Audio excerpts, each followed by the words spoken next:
मानवता की रक्षा करते हुए 5 साल बिताने के बाद दुनिया में 6th क्लास एज पर एबिलिटी अवेकन करने वाला मैं अकेला व्यक्ति था, और इसी कारण मुझे बेरहमी से मिलिट्री कोर्ट में भेज दिया गया। अनगिनत लोगों ने खून से लिखी याचिकाओं पर हस्ताक्षर करके मेरी शक्तियों को सील करने और मुझे जेल में डालने की मांग की। अदालत के अंदर और बाहर का सारा माहौल देखकर मैं अचानक पागलों की तरह हंस पड़ा। दरअसल आप सभी को इतनी परेशानी उठाने की जरूरत नहीं है, क्योंकि आप मुझसे स्पष्टीकरण चाहते हैं। तो कैसा रहेगा? आज से मैं एस्पेर एसोसिएशन छोड़ रहा हूँ। अब से मैं राक्षसों के झुंड से बचाव में भाग नहीं लूंगा। ये सुनकर एस्पेर एसोसिएशन के अध्यक्ष किन वान शियाओ की आंखें चौड़ी हो गईं। क्या आप मुझे एसोसिएशन छोड़ने की धमकी दे रहे हैं? आप एसोसिएशन में अकेले 6th क्लास मेंबर नहीं हैं। अगर आपको लगता है कि इस तरह का व्यवहार हमें धमकाने के लिए काफी है, तो मैं आपको बता दूं कि आप पूरी तरह गलत हैं। मैं आपको इसे वापस लेने का एक मौका दे रहा हूँ। चुपचाप अपनी सजा स्वीकार करें और आप एसोसिएशन के सदस्य बने रहेंगे। आपको हमारे सभी बेनिफिट्स का आनंद मिलता रहेगा। ये सुनकर मैंने उपहास किया। स्टेटस और एसोसिएशन मेंबर होने के बेनिफिट्स आप इन्हें किसी और को दे सकते हैं। इतना कहकर मैंने धीरे से अपना हाथ उठाया। मुझे बांधने वाली धातु की जंजीरें अचानक टूट गईं। उसी समय एक भयानक पीली ऊर्जा अचानक मेरे चारों ओर छा गई। इस ऊर्जा की तीव्रता कम से कम एस क्लास की थी। लेकिन इससे पहले कि मैं कुछ कर पाता, मेरे ठीक बगल में 20 साल की एक युवती अचानक प्रकट हुई। उसने मुझे पीली ऊर्जा से घिरा हुआ देखा और उसकी आंखों में क्रोध झलक उठा। अगले ही पल उसने हाथ हिलाकर हल्के नीले रंग की ऊर्जा का एक प्रवाह उत्पन्न किया। इसकी तीव्रता पीली ऊर्जा से जरा भी कम नहीं थी। दो ऊर्जाओं के टकराने से आकाश में तुरंत एक भयंकर विस्फोट हुआ। भयानक ऊर्जा तरंगें तेजी से फैल गईं और धुआं छंट गया। एक हष्ट-पुष्ट व्यक्ति प्रकट हुआ जो मेरे बगल में खड़ी लड़की को घूर रहा था। यूं, इसका क्या मतलब है? क्या तुम सचमुच उसकी रक्षा करने की कोशिश कर रही हो? ये सुनकर यूं की खूबसूरत आंखों में हत्या का भाव झलक उठा। बस करो। अगर ली शाह ने 5 साल तक अकेले ही राक्षसों के झुंड का सामना न किया होता और दूसरे एस्पर्स को अपनी शक्ति बढ़ाने का मौका न दिया होता, तो एसोसिएशन अब राक्षसों के झुंड को इतनी आसानी से कैसे दबा पाता? तुम न केवल कृतज्ञ हो, बल्कि उसे कड़ी सजा भी देना चाहते हो। ये सुनकर एस क्लास एस्पर शुकियांग ने ताना मारा। तुम्हें क्या पता, ली शाह ने अतीत में योगदान दिया होगा, लेकिन इस बार स्थिति अलग है। अगर वह न होता तो उसे इतना बड़ा नुकसान न उठाना पड़ता। शू कियांग की बातें सुनकर कोर्ट में मौजूद सभी लोगों ने सहमति में सिर हिलाया। इस समय मैंने अपने बगल में खड़ी यू की ओर देखा। तुम्हें दखल देने की बिल्कुल जरूरत नहीं थी। अगर मैं जाना चाहूँ तो मुझे कोई नहीं रोक सकता। यू ने सिर हिलाया। जब राक्षसों के झुंड ने शहर पर हमला किया था, अगर तुम न होते तो मैं बहुत पहले ही मर चुकी होती। ऐसे समय में मैं चुपचाप खड़ी होकर कैसे देख सकती थी? इतना कहकर उसने अपना सिर घुमाया। अगर तुम ली शियाओ को आज यहाँ से निकालना चाहते हो तो तुम्हें पहले मेरी लाश पर से होकर गुजरना होगा। ये सुनकर शू कियांग की आंखें ठंडी पड़ गईं। यूं, तुम एस क्लास सीड हो। क्या तुम्हें डर नहीं है कि आज तुम्हारे कार्यों का असर तुम्हारे भविष्य पर पड़ेगा? मुझे भविष्य की परवाह नहीं है। मैं बस इतना जानती हूँ कि ली शियाओ ने उस समय मेरी जान बचाई थी। इस समय जज की सीट पर बैठा किन वान शियाओ का चेहरा काफी बदसूरत लग रहा था। ली शियाओ, मैं तुमसे आखिरी बार पूछ रहा हूँ, क्या तुम वाकई एस्पेर एसोसिएशन छोड़ना चाहते हो? मैंने शांत भाव से सिर हिलाया। हाँ, बिल्कुल ठीक है। तुम्हारे पिछले अच्छे कामों को देखते हुए आज की घटना को हम भुला देते हैं, लेकिन तुम आज अपनी मर्जी से एसोसिएशन नहीं छोड़ रही हो। तुम्हें हम निकाल रहे हैं। साथ ही हमने पहले ही कई एस क्लास एस्पर्स को प्रशिक्षित किया है। तुम्हारे जाने से दुनिया खत्म नहीं हो जाएगी। ये कहकर किनवान शियाओ ने मुझे बेहद संतुष्टि से देखा, लेकिन उन्हें निराशा हुई क्योंकि मेरे चेहरे पर जरा भी गुस्सा नहीं था। 5 साल तक म्यूटेटेड मॉन्स्टर्स से लड़ते लड़ते मैं पूरी तरह थक चुका था। सिर्फ मैं ही जानता था कि असल में शक्तिशाली मॉन्स्टर्स और उनकी सेनाएं कितनी भयानक होती हैं। अब जब एस्पेर एसोसिएशन मुझे अलग करना चाहता है तो मैं खुशी खुशी क्यों ना मान जाऊं?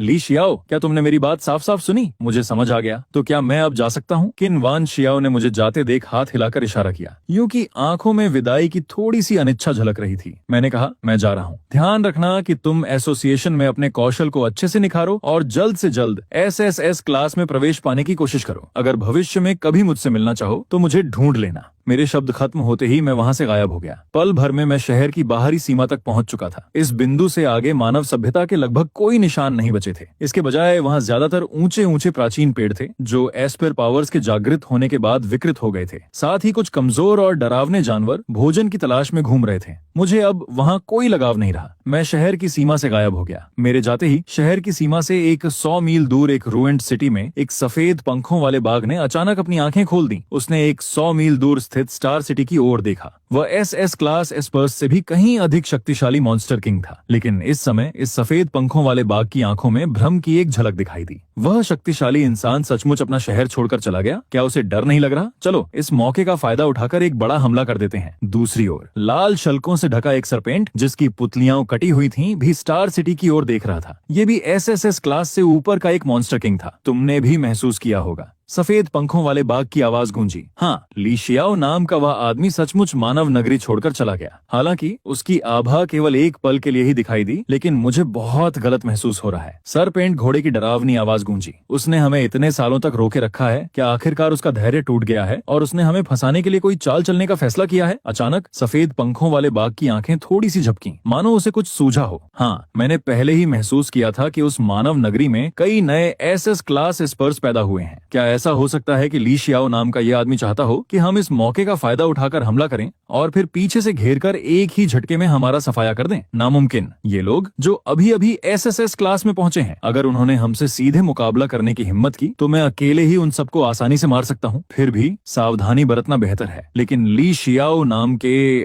उस आदमी ने हमें यह मौका दिया है, तो हमें इसे गंवाना नहीं चाहिए। पहले बीस्ट हॉर्ड को भेजकर स्थिति का जायजा लेते हैं। इतना कहते ही सफेद पंखों वाले बाग के मुंह से एक जोरदार दहाड़ निकली। देखते ही देखते अनगिनत म्यूटेटेड बीस्ट्स उसकी ओर दौड़ पड़े। कुछ ही समय में जानवरों का एक विशाल झुंड इकट्ठा हो गया। इसी बीच एस्पर एसोसिएशन हेडक्वार्टर्स में एक युवक अपने हाथ में नीली ज्वालाओं से खेलते हुए बोला, सिर्फ एक ही एसएसएस क्लास का है। ली शा के बिना भी हमारे पास हम तीनों हैं। अगर वो चला गया तो चला गया। ये सुनकर किनवान शियाओ का चेहरा काफी नरम पड़ गया। यिंग शुआन, तुम सही कह रहे हो। उस समय ली शा अकेले ही उन मॉन्स्टर किंग्स को आसानी से रोक सकता था। अब जब पूरे एसोसिएशन में तुम तीनों एसएसएस क्लास एस्पर्स हो, तो बीस्ट होर्ड से निपटना पहले से कहीं ज्यादा आसान होगा। किनवान शियाओ की बातें सुनकर यिंग शुआन और बाकी दोनों के होंठों पर आत्मविश्वास भरी मुस्कान आ गई। वे हंस पड़े। हम तीनों एसएसएस क्लास एस्पर्स के साथ होने पर यह स्वाभाविक ही है। हमारी ताकतें बहुत ज्यादा हैं। ये बात तो छोड़ ही दीजिए कि वो मॉन्स्टर किंग्स बहुत समय से दिखाई नहीं दिए हैं। अगर वो सच में फिर से आ भी गए तो हमारे हाथों उनकी लाशें ही बनेंगी। शायद हम शहर के सभी निवासियों के सामने किसी मॉन्स्टर किंग को मौत की सजा भी दे सकते हैं। जब तक हमारे पास एक सफल किल रिकॉर्ड होगा, हम ली शा की पिछली सभी उपलब्धियों को पूरी तरह पीछे छोड़ देंगे। फिर पूरे एस्पर एसोसिएशन में कोई भी हमारी हैसियत को पार नहीं कर पाएगा। उत्साह की एक लहर दौड़ गई। यिंग शुआन और बाकी दोनों की आंखें चमक उठी। तभी किनवान शियाओ अचानक बोल पड़ा, वैसे हमें शहर की सीमाओं की रक्षा कर रहे एस्पर स्क्वाड से खबर मिली है। लगता है किसी ने ली शियाओ को एसोसिएशन के अधिकार क्षेत्र से बाहर जाते हुए देखा है। ये सुनकर यिंग शुआन ने बेपरवाह भाव से हाथ हिलाया। चूंकि ली शा को पहले ही एस्पर एसोसिएशन से निकाल दिया गया है, इसलिए अब वह जहां भी जाए इससे हमें कोई फर्क नहीं पड़ता। जब तक वह एसोसिएशन के अधिकार क्षेत्र में आने वाले शहरों में कोई गड़बड़ी नहीं करता, उसे जो चाहे करने दो। बेशक अगर एक दिन ली शा को अपनी गलती का एहसास हो जाए और वह माफी मांगते हुए वापस आने को तैयार हो जाए, उसके होंठों पर एक हल्की मुस्कान आ गई, तो उसे एसोसिएशन के सबसे निचले रैंक के कॉम्बैट मेंबर से ही शुरुआत करनी होगी। जैसे ही उसने ये कहा, कॉन्फ्रेंस रूम में मौजूद सभी लोग जोर से हंस पड़े। एस्पर एसोसिएशन के अधिकार क्षेत्र से बाहर निकले हुए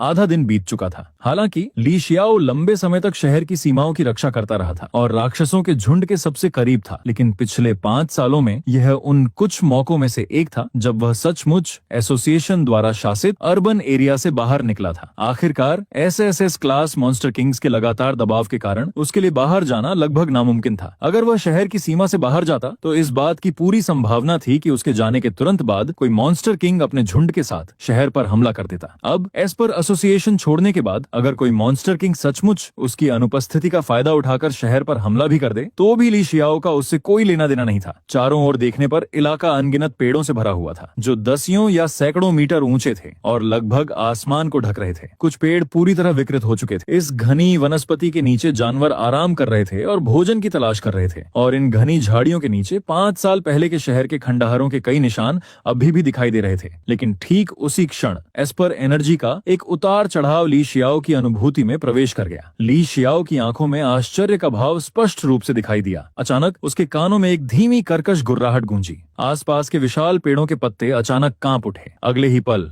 लगभग 20 मीटर लंबा एक विशालकाय भूरा भेड़िया, जिसके मुंह से नुकीले दांत निकले हुए थे, जंगल से बाहर निकला और ली शियाओ की ओर अपने 2 अगले पंजे बढ़ा दिए। उसके नुकीले पंजे ठंडी घातक रोशनी से चमक रहे थे। अगर कोई इस अचानक हमले से बच न पाता तो एक हाई रैंक एस्पेयर भी पल भर में मारा जा सकता था। ली शियाओ चुपचाप अपनी जगह पर खड़ा रहा, मानो विशालकाय भूरे भेड़िए के हमले पर कोई प्रतिक्रिया ही न दे रहा हो। पलक झपकते ही विशालकाय भूरे भेड़िए के नुकीले पंजे उसके सिर से कुछ ही इंच दूर थे, लेकिन ठीक उसी क्षण घात लगाए बैठे उस विशालकाय भेड़िए को मानो किसी बेहद भयानक चीज का सामना करना पड़ा। उसकी गति अचानक हवा में ही रुक गई। ली शियाओ ने धीरे से अपना सिर घुमाया और विशालकाय भूरे भेड़िए को देखा। उसके सामने एक विशालकाय मॉन्स्टर खड़ा था जो उसके अपने शरीर से दर्जनों गुना बड़ा था। उसकी आंखें घोर आश्चर्य से भरी हुई थीं। वह सचमुच हैरान था कि एक म्यूटेटेड बीस्ट ने उस पर हमला करने की हिम्मत कैसे की। इस विशालकाय भूरे भेड़िए का शक्ति स्तर लगभग 1 लाख के बराबर था, लेकिन अतीत में एक 1 लाख जानवर को ली शियाओ के सामने तोप का चारा बनने का भी अधिकार नहीं था। यहाँ तक कि उस समय का एक सच्चा एस क्लास बीस्ट भी जब Li Xiao S class monster king से लड़ रहा था, ज्यादा से ज्यादा एक मामूली सैनिक ही बन सकता था। मुझ पर हमला कर रहे हो, तुम्हारी हिम्मत कैसे हुई? ली शियाओ के शब्दों का सामना करते हुए भूरे भेड़िए की विशाल आंखों में आदिम भय का भाव उमड़ आया। उसकी धीमी दहाड़ में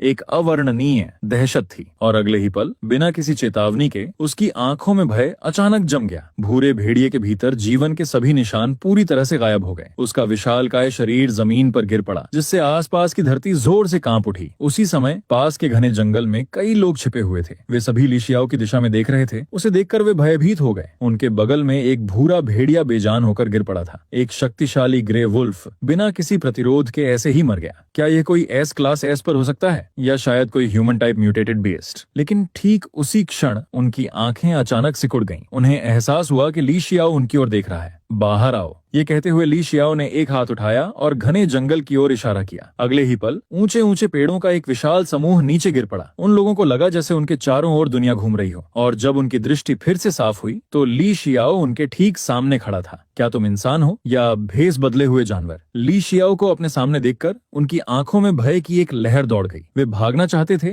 लेकिन पाया कि किसी जबरदस्त शक्ति के दबाव में उनका शरीर 1 इंच भी हिल नहीं पा रहा था। ली शियाओ ने उन्हें तुरंत जवाब नहीं दिया। उसने अपने सामने खड़े लोगों का जायजा लिया। अगर उसकी याददाश्त सही थी तो यह जगह एस्पेयर एसोसिएशन द्वारा शासित निकटतम शहर से कम 100 मील दूर थी, और इन लोगों में सबसे ताकतवर सिर्फ एक ए क्लास एस्पेयर था। अभी अभी उस ग्रे वुल्फ से लड़ना भी उनके लिए मुश्किल होता। उनकी ताकत के हिसाब से वे 100 मील से ज्यादा की दूरी तय करके यहाँ कैसे पहुंचे? एस्पेयर एसोसिएशन के अधिकार क्षेत्र में आने वाले शहर यहाँ से कम 100 मील दूर हैं। तुम्हारी ताकत के हिसाब से तुम उन जानवरों को पार करके यहाँ कैसे पहुंचे? ली शियाओ ने उनकी तरफ देखते हुए पूछा। ली शियाओ का सवाल खत्म होते ही समूह को अचानक एहसास हुआ कि उन पर दबाव काफी कम हो गया है। वे फिर से चलने फिरने लगे, लेकिन इस बार उनमें से किसी के मन में भागने का ख्याल नहीं आया। ली शियाओ ने अभी अभी जो कुछ दिखाया था उससे उसकी ताकत साबित हो चुकी थी। वह आसानी से वहां मौजूद सभी को मार सकता था। हम एस्पेयर एसोसिएशन के शासन वाले शहरों से नहीं हैं, हम ची सिटी से हैं। उनमें से एक ने ली शियाओ को देखा और घबरा कर निगल लिया। ये कहने के बाद वे फिर से चुप हो गए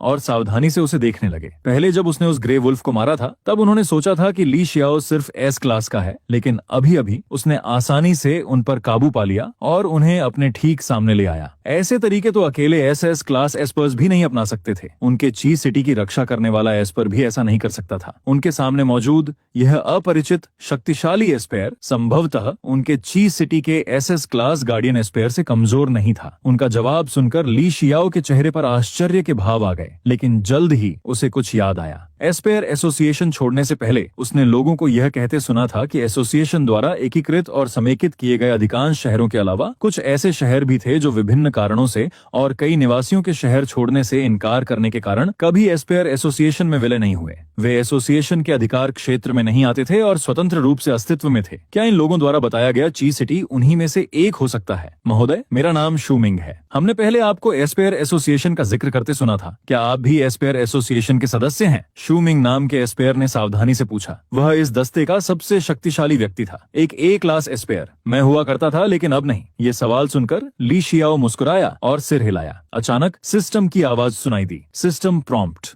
होस्ट, आज के डेली मिशन के लिए केवल 12 घंटे बचे हैं। कृपया टास्क पूरा करें और जल्द से जल्द चेक इन करें। ये देखकर ली शियाओ की आंखें थोड़ी चमक उठी। वह बसने के लिए एक जगह ढूंढ रहा था, और अब चूंकि यह ची सिटी एस्पेयर एसोसिएशन के अधिकार क्षेत्र में नहीं था, तो क्या यह उसकी जरूरतों को पूरी तरह से पूरा नहीं करता? आखिरकार अगर वह किसी शहर में रह सकता है तो यह घने पहाड़ों और पुराने जंगलों में रहने से कहीं बेहतर है। ये ची सिटी जिसका आपने जिक्र किया यहाँ से कितनी दूर है? ली शियाओ ने अचानक पूछा। ये लगभग 10 किलोमीटर दूर है, ज्यादा दूर नहीं है। ये देखकर कि ली शियाओ भी एक एस्पेयर है, शूमिंग ने जवाब दिया। 10 किलोमीटर? ये तो बिल्कुल भी दूर नहीं है। इस जवाब से यह भी स्पष्ट हो गया कि केवल ए क्लास एस्पेयर स्तर की शक्ति वाला शूमिंग इस क्षेत्र तक कैसे पहुंच सका। इसके तुरंत बाद ली शियाओ ने ची सिटी में लंबे समय तक रहने की इच्छा व्यक्त की। उसकी बात सुनकर शूमिंग और उसके साथी एक पल के लिए स्तब्ध रह गए। फिर उनकी आंखों में सुखद आश्चर्य का भाव आ गया। ची सिटी में इतना शक्तिशाली एस्पेयर नहीं था। एस्पेयर एसोसिएशन की लड़ाकू सेनाओं की तुलना में उन पर छोटे छोटे मॉन्स्टर होर्ड्स अक्सर हमला करते रहते थे। यहाँ तक कि एक एसएस क्लास एस्पेयर की मौजूदगी के बावजूद जब भी ची सिटी ने राक्षसों के झुंड को खदेड़ने की कोशिश की तो ये बेहद मुश्किल साबित हुआ। राहत की बात सिर्फ ये थी कि ची सिटी बहुत बड़ा नहीं था, इसलिए उसने एसएस क्लास मॉन्स्टर किंग्स का ध्यान आकर्षित नहीं किया था, अन्यथा पूरा ची सिटी बहुत पहले ही नष्ट हो गया होता। और अब कम से कम एस क्लास या एसएस क्लास स्तर का एक एस्पेयर ची सिटी में रहना चाहता था। ये ची सिटी के लिए एक बहुत बड़ा वरदान था। क्या तुम सच कह रहे हो? शूमिंग ने गहरी सांस ली। उसे डर था कि ली शियाओ उससे मजाक कर रहा है। क्या मैं मजाक कर रहा हूँ? ली शियाओ ने शांत भाव से कहा। तो चलो अभी वापस चलते हैं। शूमिंग तुरंत उत्साहित हो गया। मुझे एक सुरक्षित रास्ता पता है,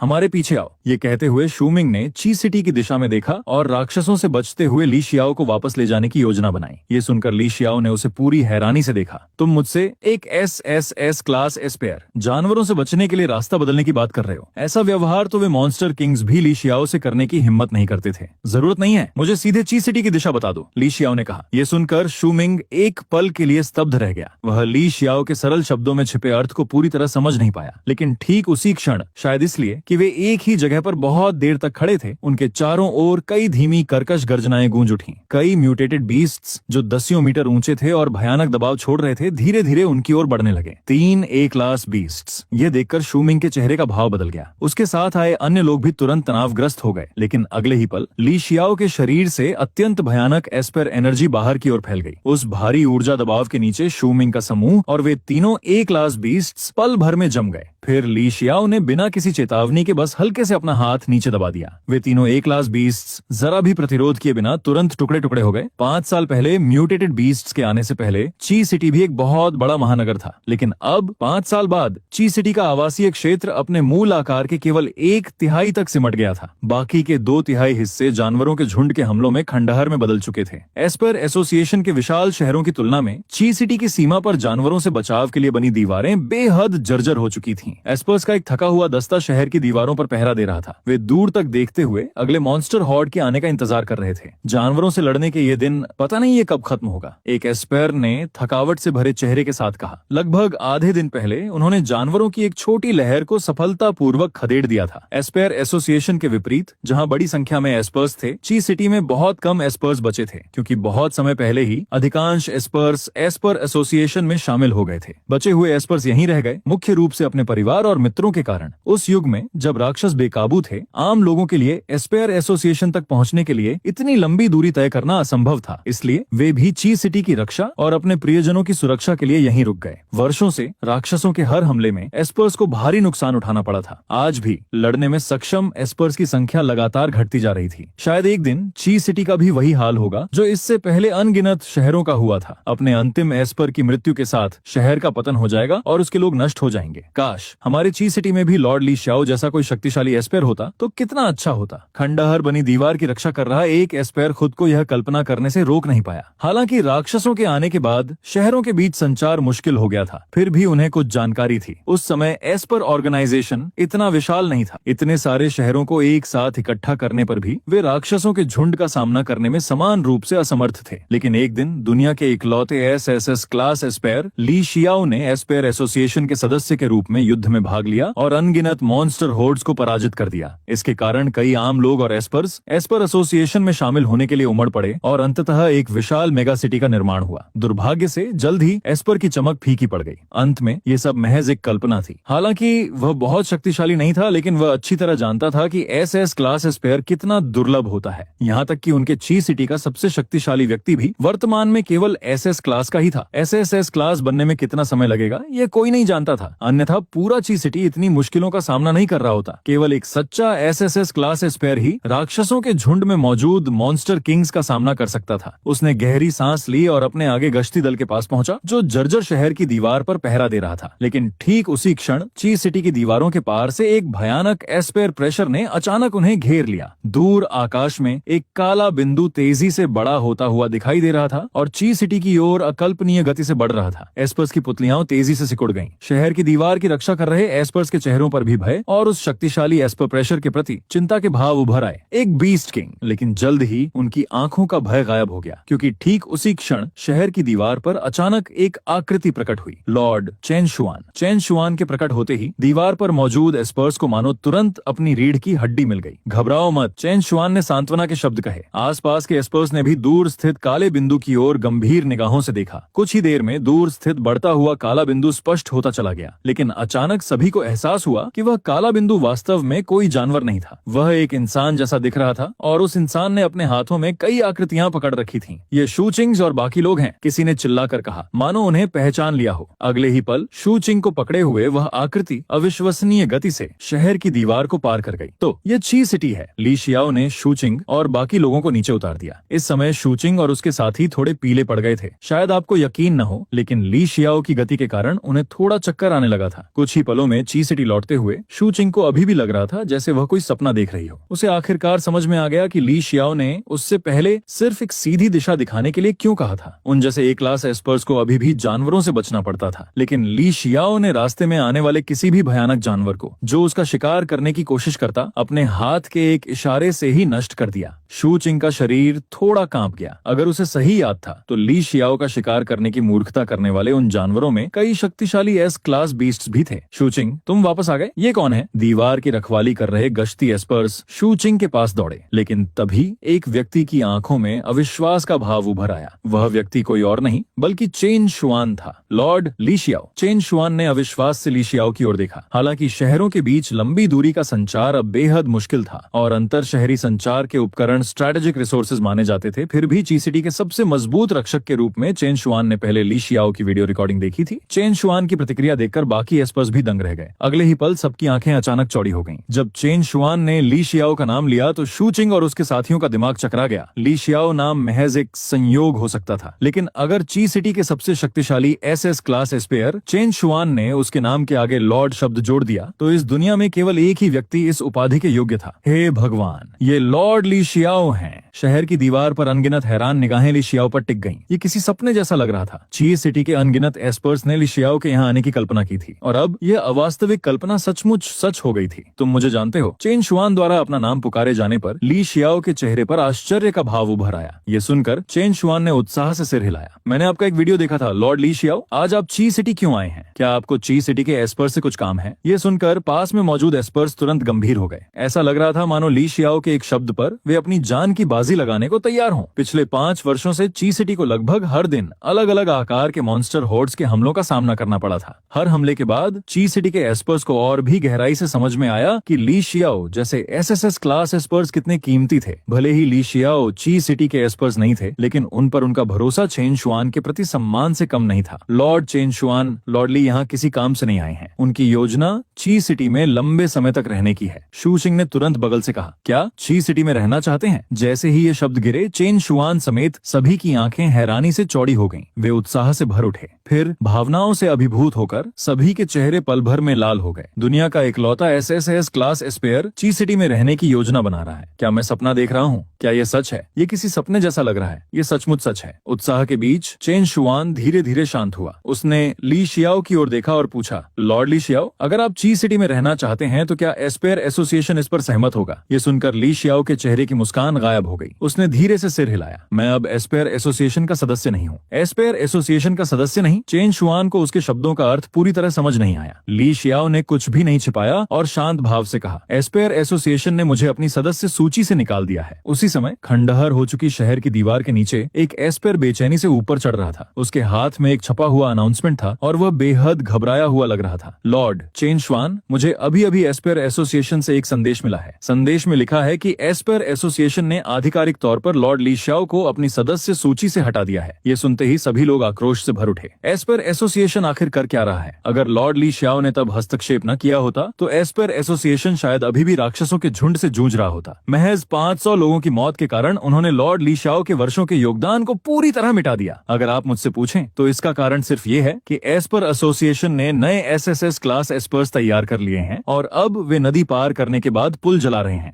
एस्पेयर एसोसिएशन द्वारा जारी घोषणा घोषणा की पूरी कहानी पढ़ने के बाद चैन शुआन और बाकी सभी लोग ली शियाओ के साथ हुए अन्याय के खिलाफ आवाज उठाने लगे, लेकिन अपने सामने ली शियाओ को देखकर वे अकारण शांत थे। चैन शुआन ने पूछा, लॉर्ड ली शियाओ, क्या आपको गुस्सा नहीं आ रहा? ली शियाओ ने आक्रोशित भीड़ को देखा। उसे विडंबना का एहसास हुआ। जिस शहर की उसने पूरे 5 साल रक्षा की थी, उसी शहर के लोग आज उस पर उंगली उठा रहे थे। इसके विपरीत ये लोग, जिन्हें उससे कभी कोई कृपा या सुरक्षा नहीं मिली थी, वास्तव में उसके लिए अन्याय के खिलाफ आवाज उठा रहे थे। उसने धीरे से सिर हिलाया। अब से मैं एस्पर एसोसिएशन से कोई संबंध नहीं रखना चाहता। फिलहाल मैं बस एक ऐसी जगह ढूंढना चाहता हूँ जहाँ मैं बस सकूं और अपना जीवन व्यतीत कर सकूं। सामान्य जीवन मैं समझता हूँ। चेन शुआन ने हल्के से सिर हिलाया, मानो वह मन ही मन सब समझ गया हो। उसने गंभीरता से कहा, लॉर्ड ली शियाओ, आप जब तक चाहें ची सिटी में रह सकते हैं। अब से ची सिटी आपका नया घर है। जी हाँ लॉर्ड ली शियाओ, हम एस्पर एसोसिएशन के उन लोगों की तरह कभी भी अपने सारे रास्ते बंद नहीं करेंगे। शू चिंग और अन्य लोगों ने भी सिर हिलाया और ली शियाओ को गहरी श्रद्धा से देखते रहे। धन्यवाद। ली शियाओ ने कृतज्ञता से सिर हिलाया। ची सिटी में उनके लंबे समय तक व्यवस्थाओं पर चर्चा करने के बाद समूह शहर की दीवार पर और नहीं रुका। चूंकि शू चिंग ही ली शियाओ को ची सिटी वापस लाया था, इसलिए चेन शुआन ने ली शियाओ के रहने की व्यवस्था करने का काम उसे सौंप दिया। ली शियाओ और अन्य लोगों के दीवार से चले जाने के बाद शू चिंग की सारी थकान पल भर में गायब हो गई और वह एस्पर एसोसिएशन के कई सदस्यों की तुलना में अविश्वसनीय रूप से उत्साहित दिख रहा था। ची सिटी बहुत अलग था, क्योंकि यह शहर अक्सर मॉन्स्टर हॉर्ड्स के हमलों का शिकार होता था। शहर के भीतर की सुविधाएं राक्षसों के हमले से पहले की तुलना में बहुत पुरानी और जर्जर थीं। पूरे शहर में हर चीज की कमी थी।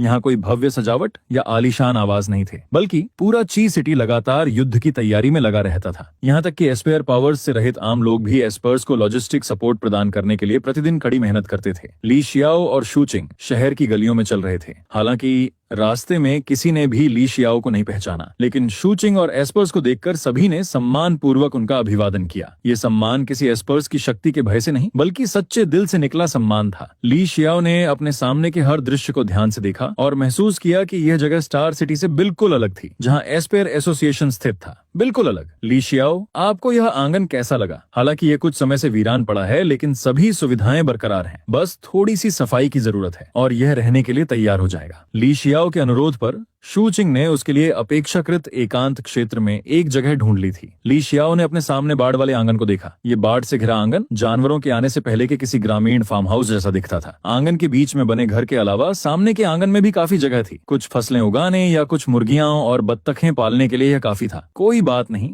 मैं बहुत संतुष्ट हूँ। ली शियाओ मुस्कुराया और सिर हिला दिया। ली शियाओ के चेहरे पर संतुष्टि देखकर शू चिंग का मन तुरंत शांत हो गया। उसने खुशी से कहा, चूंकि ऐसा है तो अब से यह आंगन आपका निवास स्थान होगा। लॉर्ड ली शियाओ, मैं जल्द ही किसी को भेजकर इसे आपके लिए साफ करवा दूंगी। उसी समय system prompt, daily mission complete. आपको एक टियर 8 एस्पर एनहांसमेंट फ्रूट प्राप्त हुआ है। New mission unlocked. अथक प्रयास से अपने सभी बोझ उतारकर आपने अंततः अपने दैनिक विश्राम के लिए एक निवास स्थान पा लिया है। लेकिन यह छोटा आंगन लंबे समय से निर्जन पड़ा है। यह धूल और गंदगी से भरा हुआ है। कृपया बिना किसी एस्पर एबिलिटी का उपयोग किए स्वयं आंगन को साफ करें। Mission reward, mutated tree, sapling, random Esper enhancement, vegetable seeds. अचानक प्रकट हुए इस डेली मिशन को देखकर ली शियाओ मुस्कुराए बिना नहीं रह सका। इस डेली सिस्टम द्वारा जारी किए गए कार्य वास्तव में काफी नीरस थे। उसे आंगन स्वयं साफ करना था और वह अपनी क्षमताओं का उपयोग भी नहीं कर सकता था। लेकिन ध्यान से सोचने पर ऐसा लग रहा था कि यही वह चीज थी जिसकी उसे अभी तलाश थी। मैं आंगन साफ कर दूंगा, मैं खुद ही कर लूंगा, किसी और को परेशान करने की जरूरत नहीं है। ये सुनकर शू चिंग ने ज्यादा कुछ नहीं कहा। ली शियाओ से थोड़ी देर बात करने और यह पुष्टि करने के बाद कि उसे और कुछ नहीं चाहिए, वह आखिरकार चला गया। जाने से पहले शू चिंग सोच समझकर ली शियाओ के लिए कुछ सफाई के औजार भी ले आया। शू चिंग को जाते हुए देखकर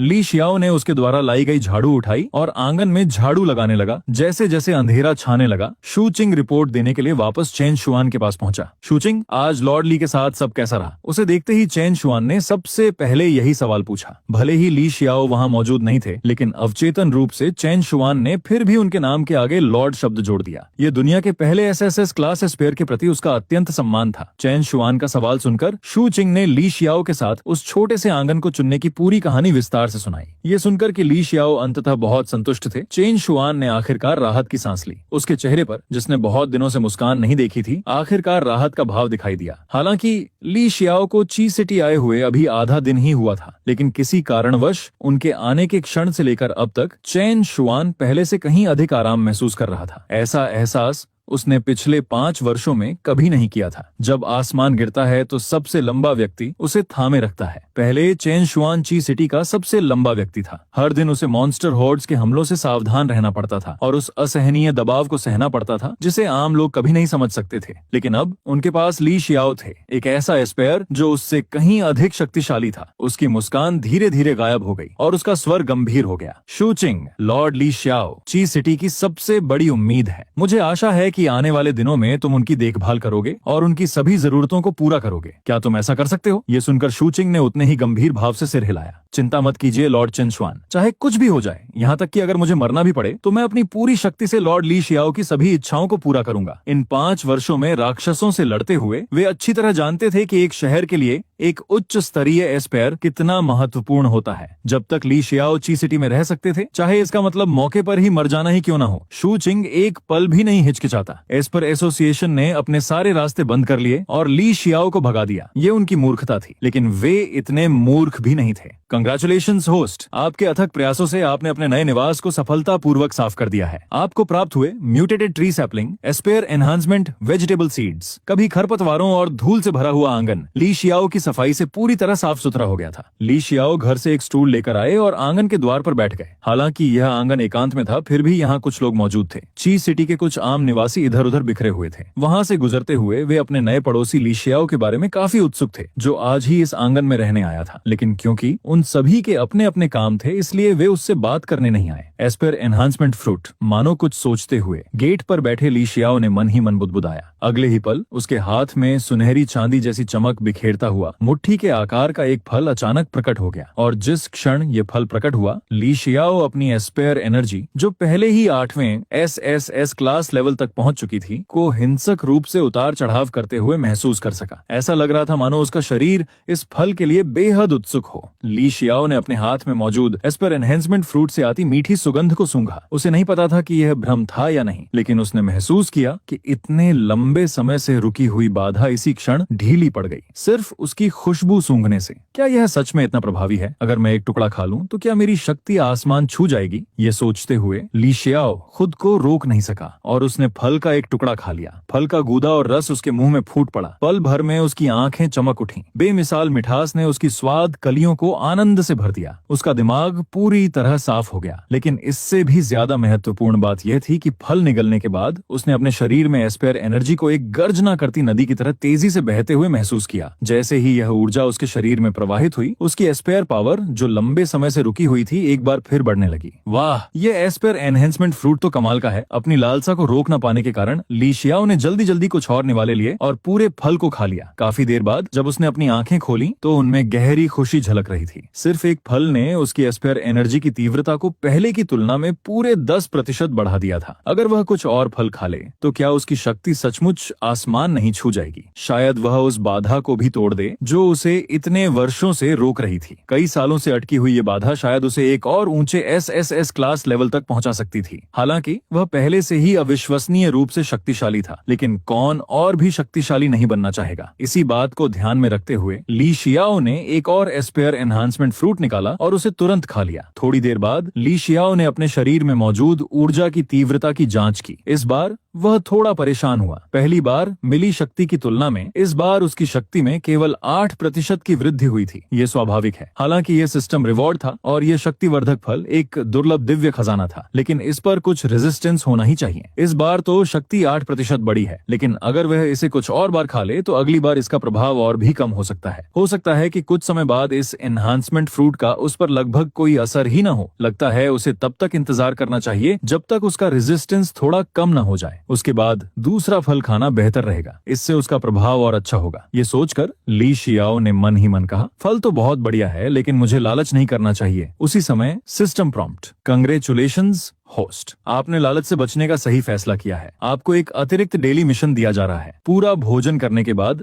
बिना हिले डुले लेटे रहना एक बुरी आदत है। 2 एस्पेयर एनहांसमेंट फ्रूट्स खाने के बाद आपका पेट थोड़ा भर गया है। आपको अचानक याद आता है कि आपके पास कुछ बीज और पौधे हैं, लेकिन आपने अभी तक उन्हें लगाने का समय नहीं निकाला है। कृपया बिना किसी एस्पेयर एबिलिटी का उपयोग किए स्वयं पौधे और बीज लगाए। Quest reward, aspire ability, heavenly hound. Li Xiao ने अपने इस नए डेली क्वेस्ट को बहुत ही आश्चर्य से देखा। उसने तो कल तक इंतजार करने और पहले से मिले सीड्स, बीजों और पौधों को लगाने का प्लान बनाया था। उसे बिल्कुल उम्मीद नहीं थी कि 2 स्टेट एनहेंसिंग फ्रूट्स खाने से ही ये प्लांटिंग क्वेस्ट शुरू हो जाएगा और वो अपनी एबिलिटीज का इस्तेमाल भी नहीं कर पाएगा। खैर, मैं इसे अपना खाना डाइजेस्ट करने का एक तरीका मान लेता हूँ, ली शियाओ ने मन ही मन बुदबुदाया। फिर उसने तुरंत आंगन के स्टोर हाउस से एक कुदाल निकाली और अपने आंगन का मैप देखा। थोड़ी देर सोचने के बाद ली शियाओ ने आंगन के नॉर्थ हिस्से में 3 पौधे लगाने का फैसला किया। वहीं एस्पर सब्जियों के बीजों को साउथ हिस्से के एक छोटे से प्लॉट में लगा दिया। ये सब करते हुए ली शियाओ का मन बहुत शांत महसूस कर रहा था। उसे खुद भी इस बात का एहसास नहीं हुआ था, लेकिन एस्पर एसोसिएशन छोड़ने के बाद पहले ही दिन उसकी लाइफ में एक बहुत बड़ा और सुकून भरा बदलाव आ चुका था। अब उसे हर दिन मॉन्स्टर्स और उनकी आर्मी से निपटने के लिए स्ट्रेटेजी बनाने में अपना टाइम वेस्ट नहीं करना पड़ता था। और जहां तक बीस्ट्स की बात थी, वो अब एस्पर एसोसिएशन की प्रॉब्लम थी, उसकी नहीं। इसी बीच आसमान में अंधेरा छा गया और एक चमकीला चांद चमकने लगा। सिंगचेंग शहर से 100 मील दूर मॉन्स्टर्स का एक बहुत बड़ा जमावड़ा लगा हुआ था। चांदनी रात में एक व्हाइट विंग टाइगर शान से खड़ा था। उसके ठीक बगल में एक 100 फुट लंबा ब्लैक पाइथन कुंडली मारे बैठा था। ये दोनों कोई आम जानवर नहीं थे, ये वही 2 एस टियर बीस्ट किंग्स थे जिन्होंने दिन में ली शियाओ को शिंगचेनक शहर छोड़ते हुए देखा था। इन दोनों बीस्ट किंग्स ने पूरा दिन लगाकर एक भयानक आर्मी तैयार की थी। अनगिनत डरावने बीस्ट्स हर शेप और साइजन के अब वहां इकट्ठा हो चुके थे। अगर कोई उस वक्त आसमान से नीचे देखता तो डर के मारे उसकी रूह कांप जाती। इस भीड़ में मॉन्स्टर्स की गिनती पहले के किसी भी हमले से कहीं ज्यादा थी, हजारों या शायद उससे भी कहीं ज्यादा। अगर कोई उस विशाल आर्मी को देखता तो उसे बस एक घना काला समंदर दिखाई देता जो दूर दूर तक फैला हुआ था। उस विशाल झुंड से कान फाड़ देने वाली भयानक दहाड़ें गूंज रही थीं। उन आवाजों से साफ पता चल रहा था कि उस भीड़ में एस टियर और यहाँ तक कि एस टियर के पावरफुल बीस्ट्स की भी कोई कमी नहीं थी। तभी अचानक एक बेहद खूंखार और डरावनी बाघ की दहाड़ गूंजी और अगले ही पल शोर शराबा करता वो विशाल झुंड एकदम सन्नाटे में डूब गया। सभी मॉन्स्टर्स जमीन पर लेट गए, बिल्कुल शांत। एक टियर 2 बीस्ट किंग के भयानक प्रेशर ने उन्हें इतना डरा दिया था कि वो जरा सा भी डिसरिस्पेक्ट दिखाने की हिम्मत नहीं कर सकते थे। और यहाँ सिर्फ एक नहीं बल्कि 2 टियर 2 बीस्ट किंग्स मौजूद थे। मुझे नहीं पता कि इस बार हमने जो आर्मी इकट्ठा की है वो काफी होगी या नहीं, लेकिन मुझे इतना पता है कि हमें इस मौके का फायदा उठाना ही होगा। भले ही ये ली शियाओ नाम के उस इंसान का बिछाया हुआ जाल हो, हमें ये रिस्क लेना ही पड़ेगा। वरना अगर वो दूसरे एस्पर्स के बीच और पावरफुल हो गया तो एस्पर एसोसिएशन का सफाया करना नामुमकिन हो जाएगा। व्हाइट विंग टाइगर ने एक और भयानक दहाड़ मारी। अगले ही पल उसका विशाल 100 फुट का शरीर हवा में उछल पड़ा। उसके बगल में मौजूद ब्लैक पाइथन भी तेजी से आगे बढ़ा और पूरी आर्मी ने हमला बोल दिया। इस बार उनका मेन टारगेट ठीक वही था जहां एस्पर एसोसिएशन स्थित था, सीधा शिंगचेनक। शिंगचेनक के लिए वो एक खौफनाक रात थी। रास्ते में अनगिनत जंगली बीस्ट उत्पात मचा रहे थे और छोटे शहरों को तबाह करते हुए आगे बढ़ रहे थे। इस हलचल से सभी एस्पर्स अपनी नींद से अचानक जाग गए। दूर से ही इन छोटे शहरों के एस्पर्स जमीन को कांपते हुए महसूस कर सकते थे। सिटी वॉल से बाहर देखने पर उन्हें दूर से एक घना काला बीस्ट्स का झुंड एक खास डायरेक्शन में तेजी से बढ़ता हुआ साफ दिखाई दे रहा था। इन छोटे शहरों के एस्पर्स डर से कांप रहे थे। अगर वो भयानक झुंड उनके शहर की तरफ मुड़ जाता तो पल भर में पूरा शहर नक्शे से मिट जाता। लेकिन किस्मत से वो विनाशकारी झुंड क्वांग शहर को इग्नोर करते हुए उनके पास से गुजर गया। ली शियाओ भी इसी शोर से अपनी नींद से जागा। उसने अपने छोटे से आंगन के बाहर सड़क पर नजर डाली। आधी रात होने के बावजूद सड़क पर पूरी रोशनी थी। कई लोग घबराहट में क्वांग शहर की दीवारों की तरफ दौड़ रहे थे। ली शियाओ महसूस कर सकता था कि दीवारों की तरफ जा रहे इन सभी लोगों की एस्पेयर एनर्जी में उतार चढ़ाव हो रहा था। सड़कों पर हो रही इस हलचल को देखकर भी ली शियाओ के चेहरे पर कोई एक्सप्रेशन नहीं बदला। उसके मन में पहले से ही एक हल्का सा आइडिया था कि क्या हो रहा है। अगले ही पल वो अपने आंगन से टेलीपोर्ट हुआ और सीधा सिटी वॉल के ऊपर प्रकट हो गया। इस वक्त दीवार पर पहले से कहीं ज्यादा एस्पर्स मौजूद थे। ऐसा लग रहा था मानो क्वांग शहर की पूरी कॉम्बैट फोर्स वहीं जमा हो गई हो। ली शियाओ ने भीड़ में तुरंत चेन शुआन को पहचान लिया। चेन शुआन का चेहरा बहुत सीरियस था। क्वांग शहर का गार्डियन एस्पर होने के नाते उसे जाहिर तौर पर आज रात होने वाले इस बीस्ट राइट के बारे में पता था। इस हमले को सबसे पहले येन शहर ने नोटिस किया था, जो क्यांग के ही साइजेस का है और वहां से लगभग 30 किलोमीटर वेस्ट में है। जैसे ही उन्हें इस बीस्ट वेव का पता चला, यान शहर ने तुरंत बाकी शहरों को वार्निंग मैसेज भेज दिया था। क्या हुआ, कोई नया बीस्ट छोड़ आया है क्या? ली शियाओ की आवाज अचानक बगल से आई, जिससे चेन शुआन अपने गहरे ख्यालों से बाहर आ गया। ली शियाओ का सवाल सुनकर चेन शुआन ने सिर हिलाया और गंभीर आवाज में बोला, हाँ, एक झुंड है, लेकिन चांग उनका मेन टारगेट नहीं है। हमारे यहाँ सिर्फ कुछ भटके हुए बीस्ट्स दिखाई दे रहे हैं। इस झुंड का मेन टारगेट सिंगचेंग लग रहा है। चेन शुआन ने ली शियाओ की तरफ देखते हुए आगे कहा, यान शहर से मिली खबर के अनुसार ये झुंड पहले देखे गए किसी भी हमले से कहीं ज्यादा भयानक है। यहाँ तक कि शिंगचेंग, जहाँ इतने सारे पावरफुल एस्पर्स हैं, शायद वो भी इस हमले को ना रोक पाए। सिंगचेंग हाँ समझ गया। ली शियाओ ने बस इतना कहा। सिंगचेंग और एस्पर एसोसिएशन से अब उसका कोई लेना देना नहीं था। उसे इस मामले की कोई परवाह नहीं थी। ली शियाओ का ये ठंडा रिएक्शन देखकर चेन शुआन भी समझ गया और उसने आगे कोई बात नहीं की। आखिर चेन शुआन जानता था कि ली शियाओ को एसोसिएशन ने निकाल दिया था। अगर मैं भी उसकी जगह होता तो मुझे भी शिंग चेनक के अस्तित्व की कोई फिक्र नहीं होती। चेन शुआन ने मन ही मन सोचा, ली शियाओ को अभी अभी निकाला गया है और अब एक विशाल झुंड शिंग चेनक पर हमला कर रहा है। ये तो उन्होंने खुद अपने ऊपर विनाश बुलाया है। उसी समय दूर से कुछ भटके हुए बीस्ट्स चैंग शहर की तरफ तेजी से बढ़ रहे थे। वो करीब आते जा रहे थे। चेन शुआन ने अपना फोकस वापस सामने किया और बाकी एस्पर्स को लड़ाई के लिए रेडी करने लगा। लेकिन इस बार चेन शुआन के कुछ भी करने से पहले ही अचानक एक बेहद खौफनाक एस्पर एनर्जी का विस्फोट हुआ। ये एनर्जी चेन शुआन की अपनी एनर्जी से कहीं ज्यादा विशाल थी। ये एनर्जी एक झटके में बाहर की तरफ फैली और उसने तुरंत पूरे चांग शहर को अपनी चपेट में ले लिया। इसे महसूस करते हुए चेन शुआन ने झटके से अपनी नजर अपने बगल में खड़े ली शियाओ की तरफ घुमाई। उसका दिल डर से कांप उठा। एसएस टियर और एसएसएस टियर, कहने को तो इनमें सिर्फ एक टियर का फर्क है, लेकिन इस बार उसने ली शियाओ की एस्पर एनर्जी की असली दहशत को महसूस किया। इतने पास से देखने पर चेन शुआन को अचानक एहसास हुआ कि अगर उसके जैसा एसएस टियर एस्पेयर कभी ली शियाओ से लड़े तो वो शायद उसका एक भी वार ना झेल पाए और आसानी से मारा जाए। क्या यही एक एसएसएस टियर एस्पेयर की असली पावर है? चेन शुआन पूरी तरह खौफ में था, लेकिन उसे ये नहीं पता था कि आज का ली शियाओ अब कोई नॉर्मल एसएसएस टियर एस्पेयर नहीं रह गया था। उसकी पावर एक आम एसएसएस टियर से कहीं ज्यादा बढ़ चुकी थी। ऊपर से उसने अभी अभी 2 पावर बूस्टिंग फ्रूट्स खाए थे, जिससे ली शियाओ की ताकत एक बिल्कुल नए लेवल पर पहुंच गई थी। इस वक्त अगर ली शियाओ अकेले 2 या 3 बीस्ट किंग्स का भी सामना करे तो वो शायद उन सभी को बड़ी आसानी से खत्म कर सकता था। इसी बीच सिटी वॉल्स से लगभग 1 किलोमीटर 1000 मीटर दूर जो बीस्ट्स शहर की तरफ बढ़ रहे थे वो अचानक अपनी जगह पर जम गए। ली शियाओ के उस भयानक प्रेशर के नीचे बिना किसी वार्निंग के उन मॉन्स्टर्स के शरीर हवा में ही बुरी तरह फट गए। उनकी एक हड्डी तक नहीं बची। चेन शुआन ये खौफनाक नजारा देखता रह गया। उसकी पलकें बेतहाशा फड़क रही थीं। सिटी वॉल पर मौजूद बाकी एस्पर्स जो जानवरों से लड़ने के लिए बाहर जाने की तैयारी कर रहे थे वो भी सदमे में जम गए। उनमें से कुछ का तो एक पैर दीवार से नीचे हवा में लटका हुआ था और वो पूरी तरह कंफ्यूजन में थे कि अब नीचे कूदें या नहीं। ये क्या हो रहा है? मैंने तो अभी तक अपना एक कदम भी नहीं बढ़ाया है और सारे मॉन्स्टर्स मारे गए। क्या ये लॉर्ड चेन शुआन ने किया है? लॉर्ड चेन शुआन की पावर इतनी भयानक कब से हो गई कि उन्होंने 1 किलोमीटर दूर से ही सारे जानवरों को मार डाला? दीवार पर मौजूद कुछ एस्पर्स ने होश में आते ही हैरानी से कहा। ये सुनकर चेन शुआन का चेहरा शर्म से थोड़ा लाल हो गया और उसने अजीब सी हालत में सूखी खांसी की। अगर मैं इतना पावरफुल होता तो क्या मुझे हर दिन चैंग शहर को बचाने के लिए इतना स्ट्रगल करना पड़ता? मैं तो बहुत पहले ही बाहर जाकर इलाके के सारे मॉन्स्टर्स का सफाया कर चुका होता। लेकिन किस्मत से दीवार पर मौजूद सभी लोग ली शियाओ की ताकत से अनजान नहीं थे। जिन एस्पर्स ने दिन में ली शियाओ को देखा था उन्होंने तुरंत अंदाजा लगा लिया कि उन जानवरों को मारने वाला चेन शुआन नहीं बल्कि ली शियाओ था। बकवास बंद करो, दीवार पर खड़े एक एस्पर ने अफवाहों को रोकते हुए कहा। लॉर्ड चेन शुआन, यह उन्होंने नहीं किया, ये लॉर्ड ली शियाओ ने किया था। क्या लॉर्ड ली शियाओ? तुम्हारा मतलब वही लॉर्ड ली शियाओ जो हमारे क्वांग शहर में आए थे? क्या तुम सच कह रहे हो? मुझे बताओ, कहीं मैं सपना तो नहीं देख रहा हूँ? तो लॉर्ड ली शाओचंग शहर में है, इसीलिए तो वो 1 किलोमीटर दूर से ही इतने सारे मॉन्स्टर्स का सफाया कर सके।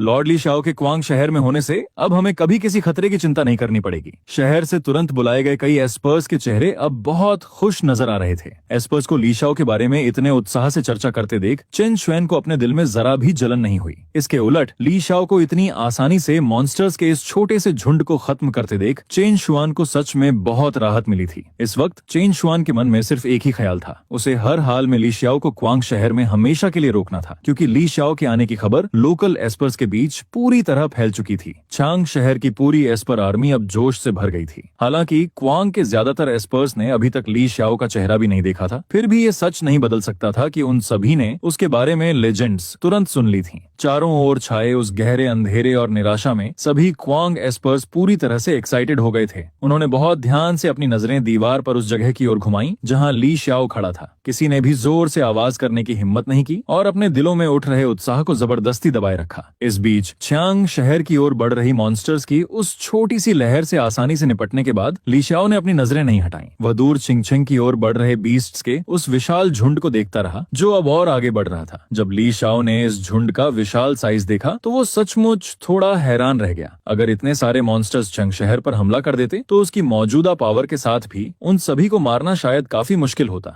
अगर उस झुंड में कोई SS S tier beast king छिपा है तो रुको। उसकी आंखें थोड़ी सिकुड़ गईं। उसके शरीर के अंदर एस्पेयर एनर्जी का फ्लो शुरू हो गया। तुरंत बाद ली शाओ की आंखों में एक तेज चमक कौंधी। उसने दूर तक ध्यान से देखा। उसने उस विशाल आगे बढ़ते हुए झुंड को स्कैन किया। पहले बस एक नॉर्मल नजर डालने पर ली शाओ को कुछ भी अजीब नहीं लगा था। अब अपनी सेंसेस का सावधानी से इस्तेमाल करते हुए ली शाओ ने अचानक महसूस किया कि उस विशाल झुंड के अंदर 2 एनर्जी सिग्नेचर्स दिखाई दे रहे थे। वो बाकी सभी मॉन्स्टर्स से कहीं ज्यादा पावरफुल थे और वो उस झुंड के अंदर एक साधारण म्यूटेटेड बीस्ट का रूप लेकर छिपे हुए थे। अगर ली शाओ की पावर को अभी अभी एक जबरदस्त बूस्ट न मिला होता तो शायद वो इतनी दूर से उन्हें महसूस भी नहीं कर पाता। इसके अलावा ली शाओ की आंखें थोड़ी झपकी। उसे नहीं पता था कि यह सिर्फ एक भ्रम था, लेकिन वो इस फीलिंग को इग्नोर नहीं कर पा रहा था कि उन दोनों म्यूटेटेड बीस्ट्स का ऑरा बहुत जाना पहचाना लग रहा था। वे बिल्कुल उन 2 SS टियर बीस्ट किंग्स की तरह लग रहे थे जिनसे वो पास्ट में कई बार लड़ चुका था। अगर उन्होंने ली शाओ पर हमला करने के लिए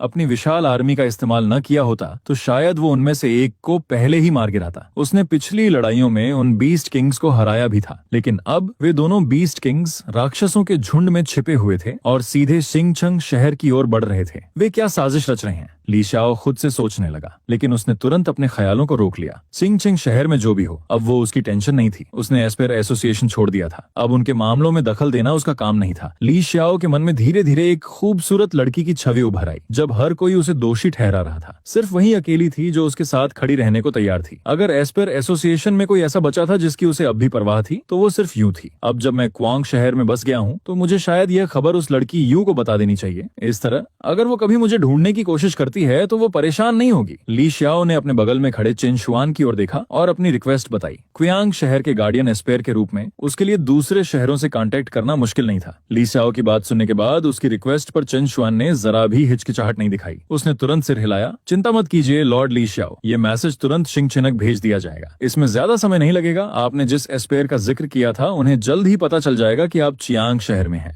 बहुत बहुत धन्यवाद। ली शाओ ने मुस्कुराते हुए सिर हिलाया, क्योंकि पहले उस छोटे बीस्ट होर्ड को ली शाओ ने आसानी से खत्म कर दिया था। इसलिए चियांग शहर की दीवारों पर जमा हुए एस्पर्स दीवारों पर तैनात गार्ड स्क्वाड को छोड़कर वहां नहीं रुके। बाकी सभी एस्पर्स वापस शहर के अंदर चले गए। इस बीच दूसरी तरफ एस्पर्स एसोसिएशन के मुख्यालय की सबसे ऊपरी मंजिल के कॉन्फ्रेंस रूम में ये बहुत बुरा है। कुछ भयानक हुआ है। एक घबराया हुआ सा दिखने वाला एसोसिएशन का स्टाफ मेंबर कमरे में घुस आया। उस कॉन्फ्रेंस रूम के अंदर चिन वांगसिया यिंगशुआन और बाकी SSS टियर एस्पर्स मेज के चारों ओर बैठे थे। ली शाओ के एस्पर एसोसिएशन छोड़ने के बाद से उसकी सारी पावर यिंगशुआन और बाकी 2 लोगों के पास आ गई थी। उस घबराए हुए स्टाफ को कमरे में भागते हुए देखकर चिन वांगसिया ने त्योरियां चढ़ाई। शांत हो जाओ, क्या हो रहा है? ये सुनकर स्टाफ ने गहरी सांस ली और जल्दी से कहा, हमें अभी अभी एक रिपोर्ट मिली है। मॉन्स्टर्स का एक विशाल झुंड सीधे शिंगचंग की ओर बढ़ रहा है। इसमें कम से कम 10,000 म्यूटेटेड बीस्ट्स हैं। ये कहते ही स्टाफ के चेहरे पर घबराहट साफ दिख रही थी। 10,000 म्यूटेटेड बीस्ट्स। हाल के सालों में इतने बड़े पैमाने पर बीस्ट टाइड देखना बहुत रेयर था। 10,000। ये सुनकर चिन वांगसिया और बाकी लोगों के चेहरे के एक्सप्रेशन थोड़े बदल गए। क्या हमें उस झुंड में हाई लेवल के मॉन्स्टर्स की गिनती के बारे में कोई जानकारी है? रिपोर्ट्स के अनुसार इस झुंड में अभी तक कोई SS टियर बीस्ट किंग नहीं देखा गया है। कम से कम 10 SS टियर और 30 S टियर के मॉन्स्टर्स हैं। S टियर से नीचे के राक्षसों की संख्या इतनी ज्यादा है कि उन्हें गिनना इम्पॉसिबल है। स्टाफ ने जल्दी से जवाब दिया। उसका चेहरा अभी भी घबराया हुआ था। ये सुनकर चिन वांगसिया की पैनी निगाहें अचानक शांत हो गईं।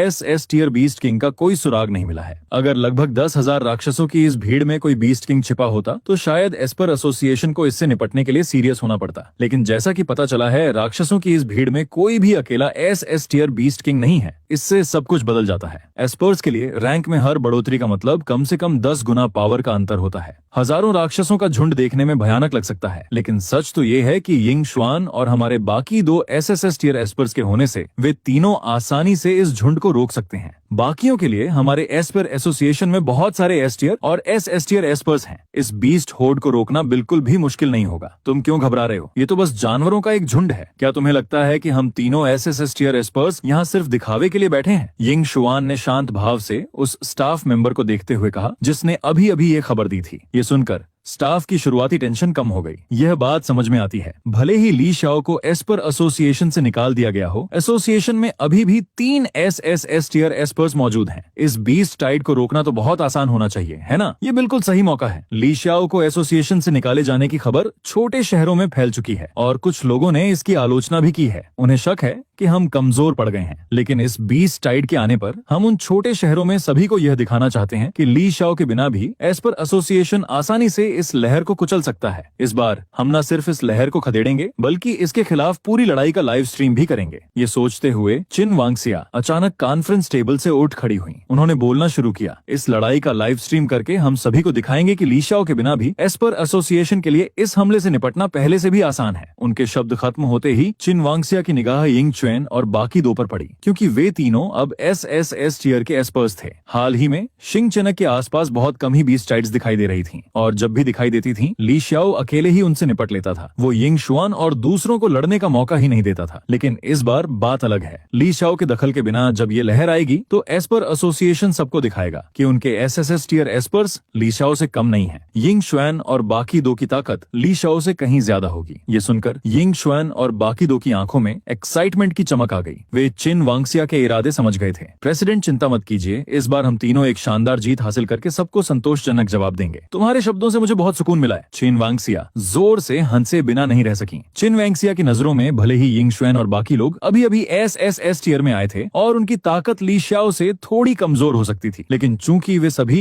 एसएसएस टियर में थे इसलिए पावर का अंतर बहुत कम था। यिंग शाओ की टीम के 3 लोगों की गिनती उस अंतर को आसानी से भरने के लिए काफी थी। ठीक है, क्या हमने कंफर्म कर लिया है कि बेस टाइड हमारे शहर कब पहुंचेगी? जैसे कुछ याद करते हुए चिन वांगसिया ने पूछा। बेस टाइड की स्पीड के हिसाब से ये लगभग आधे दिन में शहर पहुंच जाएगी। आधा दिन है ना? तैयारी के लिए हमारे पास काफी समय है। चिन वांगसिया ने सिर हिलाया। ओह ठीक है प्रेसिडेंट महोदय, अब एक और बात है। चूंकि बीस टाइड की सबसे जरूरी जानकारी मिल चुकी थी, वो स्टाफ मेंबर अब थोड़ा रिलैक्स था। फिर कुछ याद करते हुए उसने कहा, अभी जब हमें दूसरे शहरों से बीस टाइड की खबर मिली तो हमारे रिसीवर ने एक मैसेज भी पकड़ा है। यह चांग शहर के गार्डियन चिन शुआन ने मिस यूए को भेजा था। ऐसा लगता है कि यह ली शाओ के बारे में है। मुझे समझ नहीं आ रहा था कि मुझे यह मैसेज मिस यूए को देना चाहिए या नहीं, क्योंकि म्यूटेटेड मॉन्स्टर्स से भरी इस दुनिया में शहरों के बीच कम्युनिकेशन बहुत मुश्किल हो गया है। एस टियर की क्लास में मुश्किलों का सामना करना पड़ता है। यूं जैसे एस्पर्स के पास नेचुरली दूसरे शहरों से मैसेज रिसीव करने के लिए अपने प्राइवेट कम्युनिकेशन चैनल्स होते हैं। आमतौर पर एसोसिएशन किसी भी एस्पेयर के बाहरी दुनिया से कांटेक्ट में दखल नहीं देता या जासूसी नहीं करता, लेकिन इस बार मामला अलग था। उस मैसेज में ली शाओ का जिक्र था और ली शाओ का नाम इस समय एस्पेयर एसोसिएशन के अंदर कड़ी निगरानी में था, इसलिए जाहिर सी बात है ये मैसेज बीच में ही रोक लिया गया। कियांग शहर के चेन शुआन ने यह सुना। क्विन वानशा ने थोड़ा माथा सिकोड़ा। जहाँ तक उसे याद था, उसे यू और चेन शुआन के बीच किसी भी तरह के कनेक्शन की कोई याद नहीं थी। आखिर उस मैसेज में क्या लिखा था? एसोसिएशन के एक स्टाफ मेंबर ने अपनी जेब से एक पर्ची निकाली जिस पर वो इंटरसेप्ट किया हुआ मैसेज लिखा था। चिन वांगसिया ने उसे लिया और उस पर नजर डाली। उसकी आंखें तुरंत ठंडी पड़ गईं। वह ली शाओ पहले ही एस्पर एसोसिएशन छोड़ चुका है और फिर भी मेरे एस्पर्स को अपने साथ मिलाना चाहता है। हालांकि मुझे बिल्कुल उम्मीद नहीं थी कि चांग शहर का चेन शुआन भी ली शाओ के साथ घुल मिल रहा होगा। इस पर्ची पर जो लिखा गया था वो बिल्कुल वही था जो चेन शुआन ने यू को भेजा था, जिसमें बताया गया था कि ली शाओ इस समय क्वांग शहर में है और अगर यू चाहती तो वो क्वांग शहर जाकर प्रेसिडेंट से इस मैसेज के बारे में बात कर सकती थी। चिन वांगसिया ने लापरवाही से उस कागज के टुकड़े टुकड़े कर दिए। उसने ठंडे लहजे में कहा, बस मान लो कि कुछ हुआ ही नहीं, इसे भूल जाओ। और हाँ, एसोसिएशन के एस्पर्स को आने वाले 20 टाइड के बारे में खबर देना याद रखना। उन्हें तैयार रहने को कहो। ली शाओ हमारे एसोसिएशन के एस्पर्स को इतनी आसानी से नहीं छीन पाएगा। जी हाँ, समझ गया प्रेसिडेंट। सब कुछ बताने के बाद स्टाफ मेंबर ने सिर हिलाया और सावधानी से मीटिंग रूम से निकल गया। एस्पेयर एसोसिएशन ने बहुत तेजी से काम किया। जैसे ही उन्हें पता चला कि मॉन्स्टर्स का हमला शिंग चेनग स्टार सिटी तक पहुंचने वाला है, ये खबर तुरंत ब्रॉडकास्ट कर दी गई। न सिर्फ एसोसिएशन के एस्पर्स को वार्निंग मिली, बल्कि शिंग चेनग के आम नागरिकों को भी मॉन्स्टर्स के आने की सूचना दी गई। और अब सभी जानते थे कि इस 20 टाइड का साइज पहले से कहीं ज्यादा विशाल लग रहा था। एक और बड़े पैमाने पर मॉन्स्टर अटैक। पिछला हमला लगभग 1 साल पहले आया था, है ना? मैंने सुना है कि उस हमले से निपटने में एस्पेयर एसोसिएशन को भारी नुकसान हुआ था। ली शाओ के जाने के ठीक बाद बीस्ट्स की ये लहर क्यों आई? ली शाओ को भगाना? क्या ये कुछ ज्यादा ही हो गया? 20 टाइड की खबर फैलते ही सिंग चिंग के कई निवासियों में दहशत फैल गई। साथ ही इस लहर के विशाल साइज को देखते हुए कुछ डरे हुए लोगों को ली शाओ को इतनी सख्ती से भगाने पर पछतावा भी होने लगा। अगर ली शाओ अभी भी सिंग चिंग में होता, उसके जैसा एसएसएस टियर का एस्पर होने से इस 20 टाइड का सामना करना कितना आसान हो जाता है ना? लेकिन जल्द ही दूसरी आवाजें सुनाई दी, जिन्होंने उन पछतावे से भरे निवासियों के ख्यालों को बीच में ही काट दिया। ली शाओ को भगाने में क्या बुराई है? काश वो पहले ही चला गया होता। वो तो बस एक पूरी तरह से गैर जिम्मेदार घमंडी एसएसएस टियर एस्पेयर है। वो तो सिर्फ बेनिफिट्स के लिए ही इस एसोसिएशन में शामिल हुआ था। उसके जाने पर कोई अफसोस नहीं। ली शाओ के बिना भी सिंग चिंग में अभी भी 3 एसएसएस टियर के एस्पर्स मौजूद हैं। भला इससे क्या फर्क पड़ सकता है? हाँ, भले ही ली शाओ एसोसिएशन छोड़ दे, हमारे एस्पर एसोसिएशन में अभी भी 3 एसएसएस टियर के एस्पर्स हैं। क्या लॉर्ड यिंगशुआन और बाकी लोग सच में ली शाओ से कमजोर हैं? बात बस इतनी है कि प्रेसिडेंट चिन वेंगसिया बहुत दयालु हैं और उस समय इस मामले को आगे नहीं बढ़ाना चाहती थीं। वरना अगर लॉर्ड यिंगशुआन और बाकी दोनों एसएस टियर एस्पर्स मिलकर हमला करते तो ली शाओ चाहकर भी सजा से नहीं बच पाता। लॉर्ड यिंगशुआन और बाकी लोग यहाँ मौजूद हैं। चाहे बीस्ट टाइड कितनी भी पावरफुल क्यों ना हो, वो शिंग चंग को नुकसान नहीं पहुंचा पाएगी। मैंने सुना है कि बीस्ट टाइड आज दोपहर को आएगी। इस बार तो एसोसिएशन इसका लाइव स्ट्रीम भी करने जा रहा है। जब समय आएगा तो हम देखेंगे कि लॉर्ड यिंगशुआन और बाकी लोग बीस्ट टाइड का सफाया कैसे करते हैं। शिंग चेनक के कई निवासी बड़े एक्साइटमेंट के साथ बोल रहे थे। उन्होंने यिंगशुआन के तीनों एसएसएस टियर एस्पर्स और ली शाओ के बीच पहले ही एक कंपैरिजन सेट कर लिया था और इस कंपैरिजन का नतीजा साफ था कि यिंगशुआन की टीम ली शाओ से कहीं ज्यादा पावरफुल थी। उस समय ली शाओ अकेले ही उन सभी एसएस टियर बीस्ट किंग्स को रोक सकता था। अब एस्पर एसोसिएशन के पास 3 एसएसएस टियर एस्पर्स हैं, यानी पावर 3 गुना हो गई है। किसी को भी विश्वास नहीं था कि यह बीस्ट टाइड शिंग चेनक के लिए कोई खतरा पैदा करेगी। शिंग चेनक के कई निवासियों के चेहरे पर डर की जगह मुस्कान आ गई। इस विशाल बीस्ट्स की लहर के आने को लेकर जो टेंशन वे शुरू में महसूस कर रहे थे वो पूरी तरह से गायब हो गई।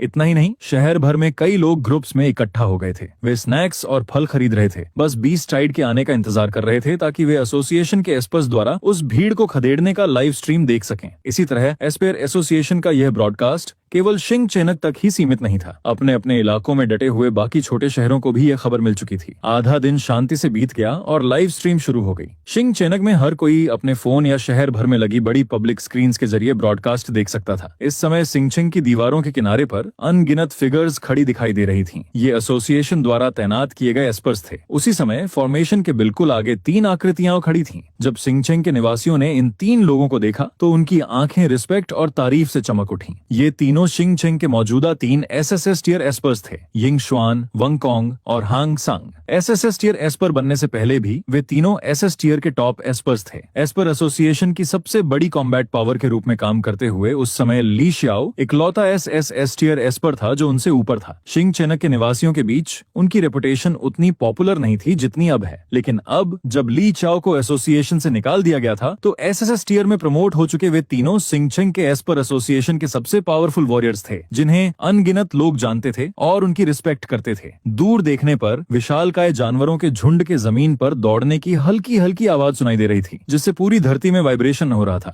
शिंग चेनक में लाइव स्ट्रीम देख रहे नागरिक और सैनिक थोड़े सहम गए। हालांकि लाइव स्ट्रीम के जरिए वे जानवरों के झुंड के विशाल साइज को पूरी तरह से नहीं देख पा रहे थे। स्क्रीन पर दिखाई देने वाला वो छोटा सा हिस्सा ही सिंगचेंग द्वारा हाल ही में फेस किए गए किसी भी बीस्ट टाइड से कहीं ज्यादा बड़ा था। इतने सारे मॉन्स्टर्स थे कि उनकी गिनती पहले से कई गुना ज्यादा लग रही थी। इस स्केल का बीस्ट टाइड आखिरी बार कम से कम 1 या 2 साल पहले दिखाई दिया होगा, है ना? पिछली बार जब मॉन्स्टर्स ने इस तरह का हमला किया था तब चिंगचिंग को भी काफी नुकसान हुआ था। क्या लॉर्ड यिंगशुआन और बाकी लोग इसे संभाल पाएंगे? चिंगचिंग के कई निवासियों के मन में यह सवाल उठ रहा था, लेकिन जल्द ही जब उन्होंने लाइव स्ट्रीम पर यिंगशुआन और बाकी 2 लोगों को शहर की दीवार पर शांत भाव से खड़े देखा तो उनकी शुरुआती घबराहट पूरी तरह दूर हो गई। यिंगशुआन और बाकी 2 एसएसएस टियर एस्पर्स की आंखों में डर का कोई नामो निशान नहीं था। सच तो ये था कि हालांकि इस बीस्ट टाइड का स्केल बहुत बड़ा था, लेकिन दूर से भी यिंगशुआन और बाकी 2 एसएसएस टियर एस्पर्स इस लहर की असली पावर को महसूस कर सकते थे। दूसरे शहरों से मिली खबरों की तरह ही यहाँ कोई एसएसएस टियर बीस्ट किंग मौजूद नहीं था। जब तक कोई एसएसएस टियर बीस्ट किंग सामने नहीं आता तब तक एसएसएस टियर से नीचे का कोई भी मॉन्स्टर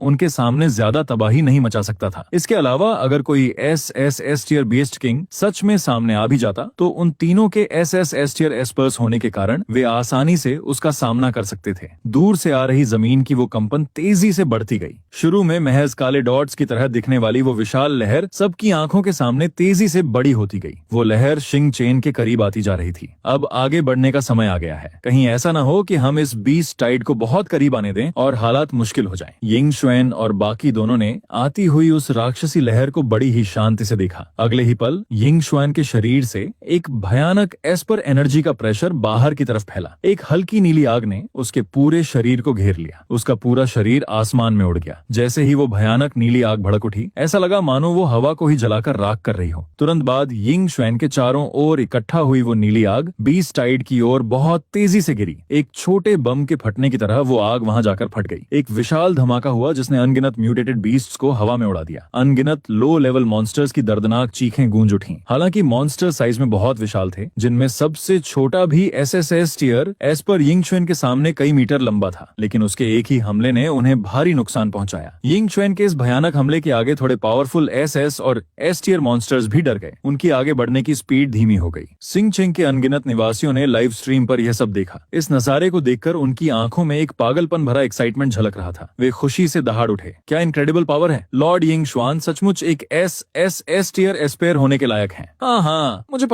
पता था कि मेरी पिछली टेंशन पूरी तरह से फालतू थी। जब लॉर्ड यिंग शुआन यहाँ हैं, तो हमें इस बीस्ट टाइड के बारे में डरने की क्या जरूरत है। हाँ, जहाँ तक मैं देख सकता हूँ, लॉर्ड यिंग शुआन की ताकत ली शाओ से बिल्कुल भी कम नहीं है। ये कितनी मजाकिया बात है कि ली शाओ ने सच में सोचा था कि वो एसोसिएशन को धमकी दे सकता है। ली शाओ के बिना भी एस्पर एसोसिएशन आसानी से इस बीस्ट टाइड को रोक सकता है। इस बीच सिंगचंग स्टार सिटी के किनारे पर तैनात एस्पर्स भी यिंग शुएन के हमले से जोश में आ गए। अनगिनत एस्पर्स ने यिंग शुएन को फॉलो किया और अपने अपने हमले शुरू कर दिए। इस समय रंग बिरंगी एस्पर एनर्जी की एक चकाचौंध करने वाली रोशनी ने लगभग पूरी तरह से शहर के किनारे को ढक लिया था। इस वक्त लाइव स्ट्रीम देखे बिना भी शहर के लोग अपनी आंखों के सामने चमकती उन अनगिनत रोशनी की किरणों को महसूस कर सकते थे। कुछ देर बाद वो चकाचौंध करने वाली रंग बिरंगी किरणें शांत हुईं। रोशनी आखिरकार थम गई। यिंग शुएन और बाकी दो एसएसएस टियर एस्पर्स के लीडरशिप में सभी एस्पर्स शहर की दीवारों से बाहर निकलकर इस बीस्ट टाइड का सामना करने के लिए आगे बढ़े। एसोसिएशन के एस्पर्स ने पूरी तरह से अपना दबदबा कायम कर लिया था। बीस्ट टाइड शहर से 1 किलोमीटर की दूरी तक भी नहीं पहुंच पाई और एसोसिएशन के एस्पर्स ने उनका सफाया करना शुरू कर दिया। अनगिनत मॉन्स्टर्स की दर्दनाक दहाड़ें गूंज उठी। उस बीस्ट टाइड के अंदर से कई पावरफुल मॉन्स्टर्स बाहर निकले और एस्पर एसोसिएशन की डिफेंस लाइन को जबरदस्ती तोड़ने की कोशिश करने लगे। लेकिन बदकिस्मती से एस्पर्स की साइड भी उनका मुकाबला करने के लिए एस टियर एस्पर्स की कोई कमी नहीं थी। कुछ मॉन्स्टर्स ने डिफेंस लाइन को तोड़ने की बेकार कोशिश की। भले ही यिंग शुआन और बाकी दो एस टियर एस्पर्स को उनसे निपटने का टाइम न मिला हो, लेकिन बाकी बचे एस टियर एस्पर्स ने उन मॉन्स्टर्स को वहीं रोक दिया। एस्पर्स के इस दबदबे को देखकर शिंगचेन के निवासी और भी ज्यादा एक्साइटेड हो गए, लेकिन किसी ने इस बात पर ध्यान नहीं दिया कि उस विशाल जानवरों की लहर के ठीक पीछे दो मॉन्स्टर्स बहुत ही अजीब हरकतें कर रहे थे। बहुत अजीब बात थी, वो दूसरे जानवरों की तरह पागलों की तरह आगे नहीं बढ़ रहे थे। इसके बजाय वे झुंड के बिल्कुल पीछे छिपे रहे और जरा सी भी हरकत नहीं कर रहे थे। अगर ली शाओ अभी यहाँ होता तो वो ये देखकर हैरान रह जाता कि इन दोनों जानवरों का रूप बिल्कुल उसी व्हाइट विंग्ड टाइगर और ब्लैक पाइथन जैसा था। बस फर्क सिर्फ इतना था कि अभी उनका साइज नॉर्मल से कई गुना छोटा हो गया था। इसीलिए वे मॉन्स्टर्स के झुंड में पूरी तरह से छिपे रहे और किसी का ध्यान उन पर नहीं गया। जानवरों के झुंड के पीछे सिकुड़े हुए रूप में वो व्हाइट विंग टाइगर और ब्लैक पाइथन अपनी गहरी चालाक निगाहों से उन अनगिनत जानवरों को देख रहे थे जो सबसे आगे जाकर एस्पर्स के हाथों मारे जा रहे थे। इस वक्त शिंगचेन के एस्पर्स के हाथों वो बीस्ट टाइड भारी नुकसान झेल रही थी और मॉन्स्टर्स बहुत तेजी से मर रहे थे। लेकिन जानवरों के झुंड के इस नुकसान की परवाह उन दोनों बीस्ट किंग्स को जरा भी नहीं थी। उनके लिए जानवरों की इस भीड़ को दोबारा इकट्ठा करने में बस थोड़ा ही टाइम लगता। अब तक वे झुंड में छिपे हुए थे और कोई हरकत नहीं कर रहे थे। जाहिर सी बात है, डर की वजह से नहीं, वे बस जानवरों की विशाल संख्या का फायदा उठाकर एस्पर्स की कॉम्बैट पावर को थकाना चाहते थे। ऐसा लग रहा था कि शिंगचेंग में अभी भी 3 एसएसएस टियर के एस्पर्स मौजूद हैं, लेकिन सच तो ये था कि ये तीनों एस टियर एस्पर्स उन 2 बीस्ट किंग्स के सामने कुछ भी नहीं थे। वे अभी एस टियर में पहुंचे थे। शायद उन्होंने अभी तक अपनी एस्पर्स एबिलिटीज पर पूरी तरह से कंट्रोल भी हासिल नहीं किया था। उनसे डरना तो दूर, उनका जिक्र करना भी बेकार था। सिर्फ ली शाओ ही वो इकलौता इंसान था जिससे वे सच में खौफ खाते थे। अगर सालों पहले ली शाओ वहां ना होता तो वे बीस्ट टाइड भेजकर सिंगचेंग को पूरी तरह से तबाह कर चुके होते। उस समय ली शाओ के कारण ही वो हार गए थे। उसने अकेले ही पूरी बीस्ट टाइड को रोक लिया था। यहाँ तक कि जब कई बीस्ट किंग्स ने मिलकर भी उस पर हमला किया, तब भी वे उसे हरा नहीं पाए। आज भी कई बीस्ट किंग्स सिंगचेंग नाम के इस मांस के टुकड़े को पूरी तरह से छोड़कर कहीं और जा चुके हैं। सिर्फ वे दोनों ही इस जगह पर नजर गड़ाए बैठे थे और अब ऐसा लग रहा था कि ली शाओ नाम का वो इंसान सचमुच चला गया है। व्हाइट विंग टाइगर और ब्लैक पाइथन की आंखों में एक चालाक चमक दिखाई दी। ये बीस्ट टाइड काफी समय से सिंगचेंग के सामने मौजूद है। कायदे से अगर ली शाओ कोई कदम उठाना चाहता तो वो अब तक हमें रोकने के लिए हमला कर चुका होता, लेकिन ली शाओ अभी तक नहीं आया था। उन्हें ली शाओ के ऑरा का जरा सा भी एहसास नहीं हो रहा था। इसका सिर्फ एक ही मतलब हो सकता था, ली शाओ सचमुच शिंगचेंग में नहीं था। वह इस जगह को छोड़कर जा चुका था। कम से कम वो जल्द ही वापस नहीं आने वाला था। उनके लिए हमला करने का यही सबसे बेहतरीन मौका था। भले ही वे शिंगचेंग को एक ही झटके में तबाह न कर सकें, लेकिन वहां भारी तबाही मचाना बिल्कुल भी इम्पॉसिबल नहीं था। व्हाइट विंग टाइगर, जिसका शरीर पहले जानवरों के झुंड के पीछे सिकुड़ा हुआ था, धीरे धीरे सीधा खड़ा हो गया। उसकी खूंखार बाघ जैसी आंखों ने झुंड के सबसे आगे लड़ रहे एस्पर्स पर एक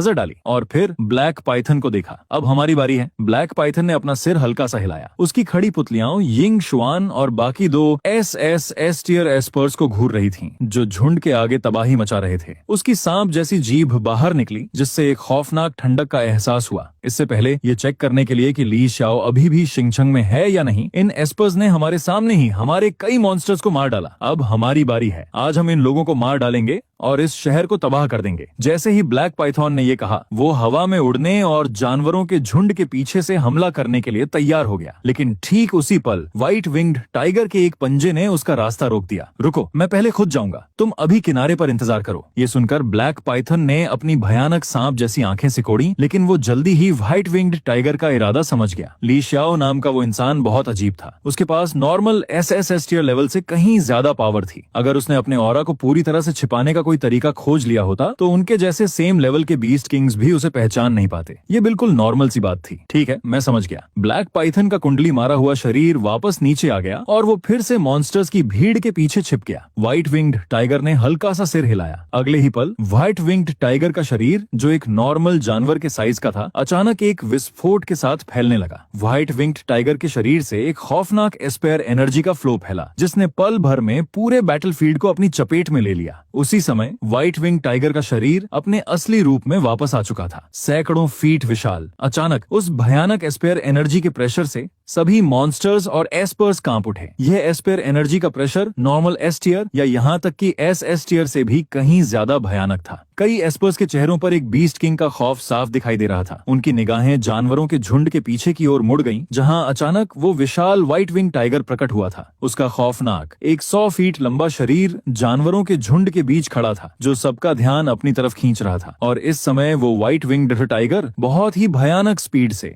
आगे लड़ रहे एस्पर्स और मॉन्स्टर्स की तरफ बढ़ रहा था। इसी तरह व्हाइट विंग्ड टाइगर के सामने आने का नजारा शिंगचेंग के लाइव स्ट्रीम पर भी ब्रॉडकास्ट हो गया। इतनी दूर होने के बावजूद भी शहर के लोग व्हाइट विंग्ड टाइगर से निकलने वाली उस खौफनाक एस्पर एनर्जी को महसूस कर पा रहे थे। वैसे भी मॉन्स्टर्स में बहुत कम ही बीस्ट किंग्स होते थे। असल में शिंगचेंग के ज्यादातर निवासियों ने पहले भी इस व्हाइट विंग टाइगर को देखा था, लेकिन पहले जब भी ये व्हाइट विंग टाइगर सामने आता था तो हमेशा ली शाओ ही आगे बढ़कर उसे खदेड़ देता था। इस बार शहर वालों को पता था कि ली शाओ पहले ही जा चुका है, इसलिए उनके मन में डर आना बिल्कुल लाजमी था। लेकिन अगले ही पल किसी ने कहा, डरने की क्या बात है, यहाँ तो बस एक ही बीस्ट किंग है। हमारे पास लॉर्ड यिंग शुआन और बाकी दो एस टियर एस्पर्स हैं। इसे खत्म करने में आखिर कितनी मेहनत लगेगी। ये सुनकर कई लोगों की आंखों में जो खौफ पहले उभरा था वो आखिरकार गायब हो गया। ध्यान से सोचने पर ये बात सच भी थी। 3 एस टियर के एस्पर्ट्स, चाहे कुछ भी हो जाए, उन्होंने कभी नहीं सोचा था कि वे तीनों मिलकर अपने ही लेवल के एक बीस्ट किंग को नहीं संभाल पाएंगे। ये बीस्ट किंग अकेले आने की हिम्मत कर रहा है। ली शाओ इसे पहले नहीं मार सका था, इसलिए लॉर्ड यिंग शुआन और बाकी लोगों के लिए आगे बढ़कर इसे मारने का यह बिल्कुल सही मौका है। इससे सब पर से दबाव भी कम होगा और शिंगचेंग को भी हमेशा के लिए शांति मिल जाएगी। यिंग शुआन और बाकी दो एस्पर्स जो राक्षसों के झुंड का सफाया करने में बिजी थे, उन्होंने भी व्हाइट विंग्ड टाइगर के सामने आने के कारण कुछ देर के लिए अपने हमले रोक दिए। इस पल उनकी आंखों में थोड़ी कंफ्यूजन दिखाई दी। पहले उन्हें इस बात का जरा भी अंदाजा नहीं था कि इस जानवरों की भीड़ के अंदर एक एस टियर बीस्ट किंग भी छिपा हुआ है। ये सब कहां से आया, ये व्हाइट विंग्ड टाइगर अचानक कहां से आ गया। लेकिन जल्द ही उनका वो कंफ्यूजन दूर हो गया। वे मुस्कुराते हुए एक दूसरे की ओर देखने से खुद को रोक नहीं पाए। उनकी आंखों में गहरी एक्साइटमेंट झलक रही थी। हाँ, सोचो, एक बीस्ट किंग खुद चलकर अपनी जान कुर्बान करने आया है। अगर ऐसा है तो चलो उसकी ये आखिरी इच्छा पूरी करते हैं। ये कहते ही तीनों ने बिना किसी हिचकिचाहट के अपना सारा फोकस लो लेवल मॉन्स्टर से हटाकर सीधे व्हाइट विंग्ड टाइगर पर लगा दिया। यिंग शुआन,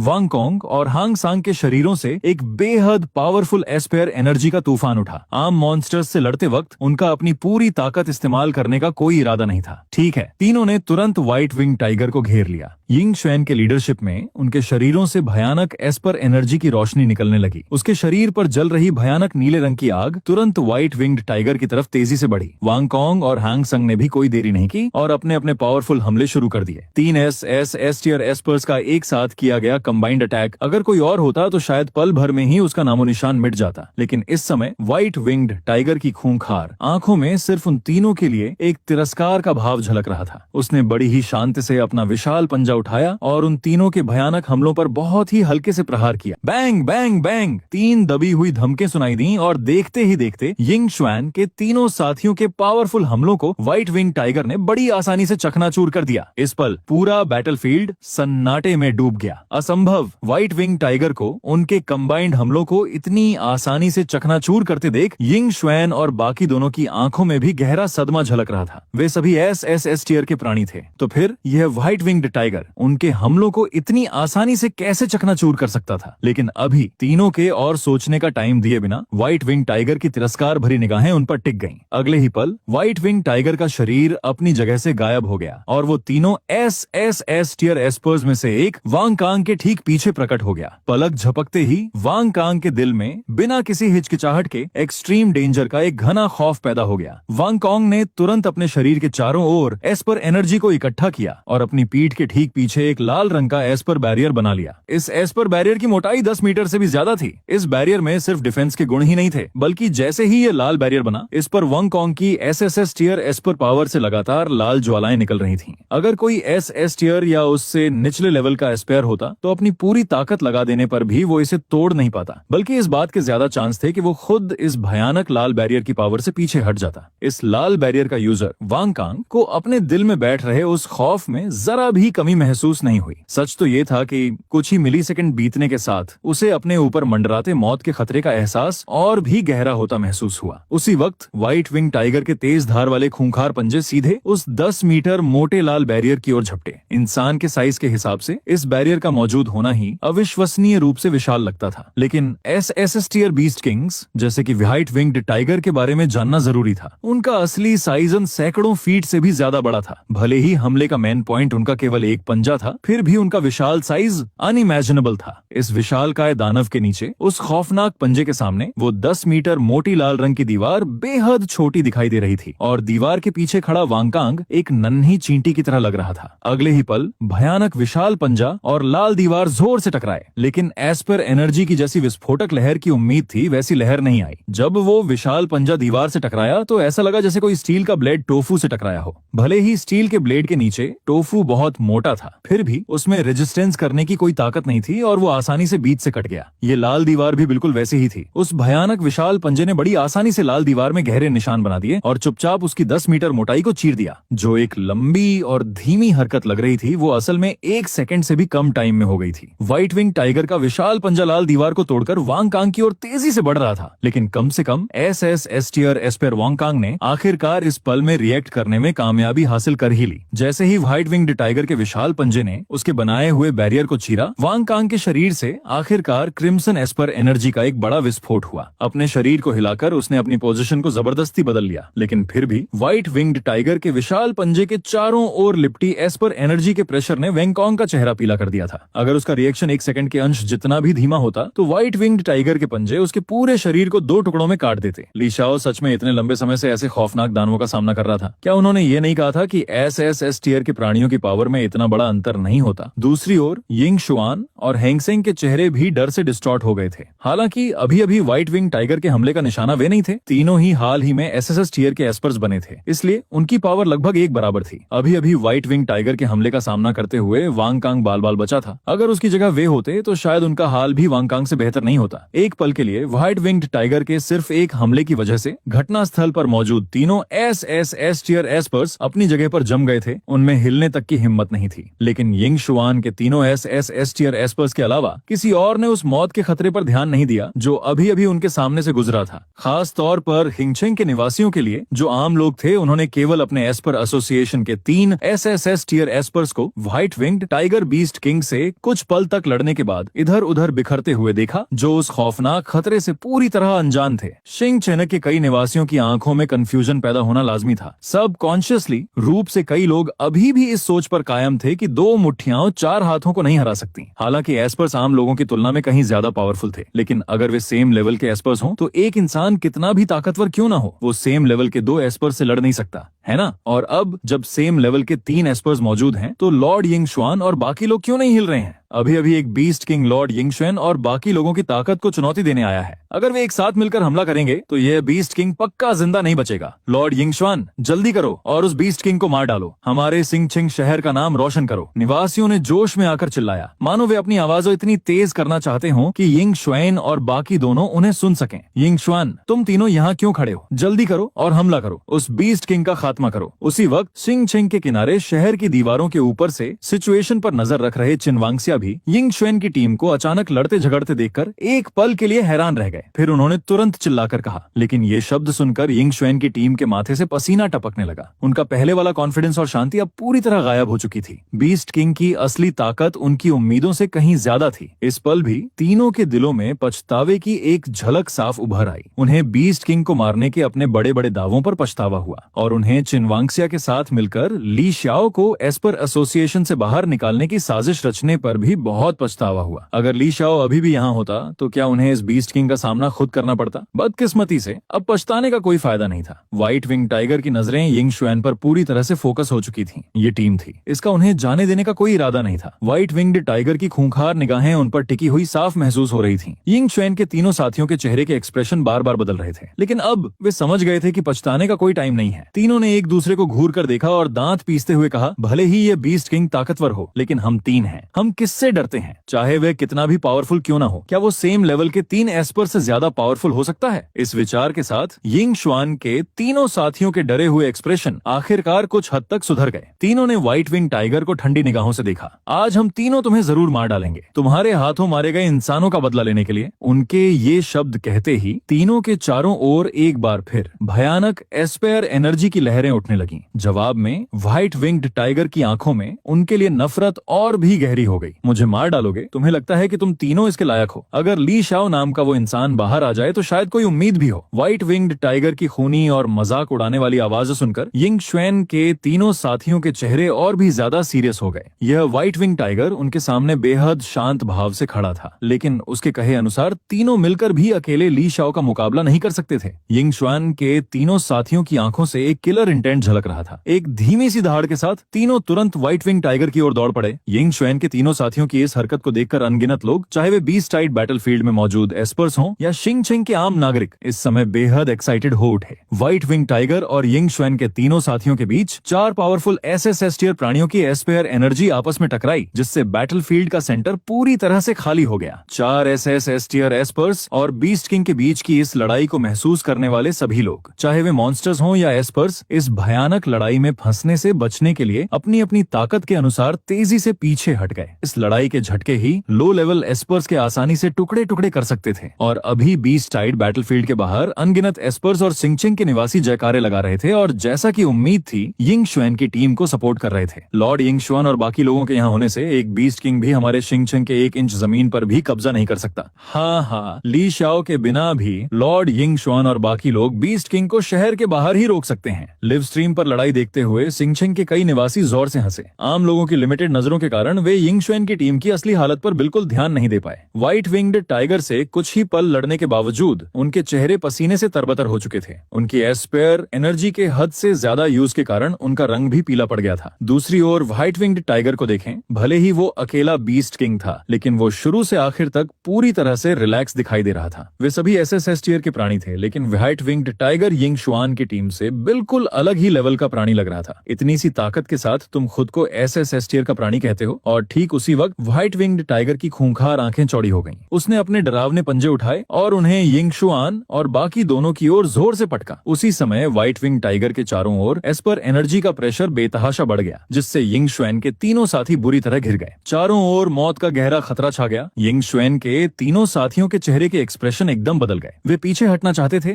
लेकिन अचानक उन्हें एहसास हुआ कि व्हाइट विंग्ड टाइगर की एस्पर एनर्जी ने आसपास के 100 मीटर के एरिया को पूरी तरह से सील कर दिया है। अगर वे अपनी मैक्सिमम एस्पर पावर का इस्तेमाल करते तो शायद वे अपने सभी तरीकों को आजमाकर बच निकलने का मौका पा सकते थे, लेकिन अब इतने लंबे समय तक व्हाइट विंग टाइगर से लड़ने के बाद उनके शरीर की एस्पेयर एनर्जी लगभग खत्म हो चुकी थी। इस पल तीनों की आंखों में खौफ का एक गहरा साया उभर आया। ये खौफ ठीक वैसा ही था जैसा उन्हें तब लगा था जब वे एसएस टियर के नहीं बने थे, जब वे सिर्फ एक लो लेवल एस्पेयर के रूप में एक बीस्ट किंग का सामना करने वाले थे। उस वक्त ली शाओ ही वो इकलौता इंसान था जो शिंग चेनक के किनारे पर खड़े होकर सभी बीस्ट किंग्स को खदेड़ता था। उन्होंने पहले सोचा था कि उनकी इस नई ताकत के साथ वे एक बीस्ट किंग से लड़ने के लिए काफी होंगे, लेकिन आखिर में रियलिटी ने उन्हें एक करारा झटका दिया। ली शाओ अकेले ही एक साथ एक, दो या उससे भी ज्यादा बीस्ट किंग्स को आसानी से खदेड़ सकता था, और अब जब उन तीनों ने मिलकर हमला किया तो वे सिर्फ एक अकेले बीस्ट किंग के सामने बेहद लाचार और कमजोर लग रहे थे। नतीजा ये हुआ कि भयानक एस्पर एनर्जी से भरे उस व्हाइट विंग्ड टाइगर के विशाल पंजे ने यिंग शुआन की टीम पर एक जोरदार प्रहार किया। उसी वक्त शिंग चेनक शहर में उत्साह से जयकारे लगा रहे सभी लोगों के चेहरे एकदम सुन्न पड़ गए, क्योंकि इस बार यिंग शुआन की टीम व्हाइट विंग टाइगर के उस खौफनाक हमले का सामना नहीं कर पाई, बल्कि व्हाइट विंग टाइगर के इस प्रहार से वे तीनों जोर से पीछे की ओर उड़ गए। उनके शरीर सीधे शिंग चेनक की मजबूत दीवारों से जाकर टकराए। इस पल पूरी शहर की दीवार कांप उठी। शिंग चेनक में सभी की आंखों के सामने तुरंत एक खौफनाक सन्नाटा छा गया। लाइव स्ट्रीम के जरिए एक गहरा डर साफ महसूस किया जा सकता था। इस बार शिंग चेन जिस बीस्ट टाइड का सामना कर रहा था उसे केवल शहर के निवासी ही नहीं देख पा रहे थे, बल्कि एस्पेयर एसोसिएशन के सुनियोजित ब्रॉडकास्ट हावशुसनी प्लान ब्रॉडकास्ट की वजह से दूसरे छोटे शहरों के लोग भी इस लाइव स्ट्रीम को देख रहे थे। और अभी क्वियांग शहर का गार्डियन चेन शुआन भी उन दर्शकों में से एक था जो एस टियर बीस्ट किंग और बीस्ट टाइड के आने से पहले इस लाइव स्ट्रीम को देख रहा था। यिंग शुआन की टीम को मॉन्स्टर्स का सफाया करते देख उसे भी लगा था जैसे वो मुर्गियों और कुत्तों को आसानी से काट रहे हों। हालांकि चेन शुआन को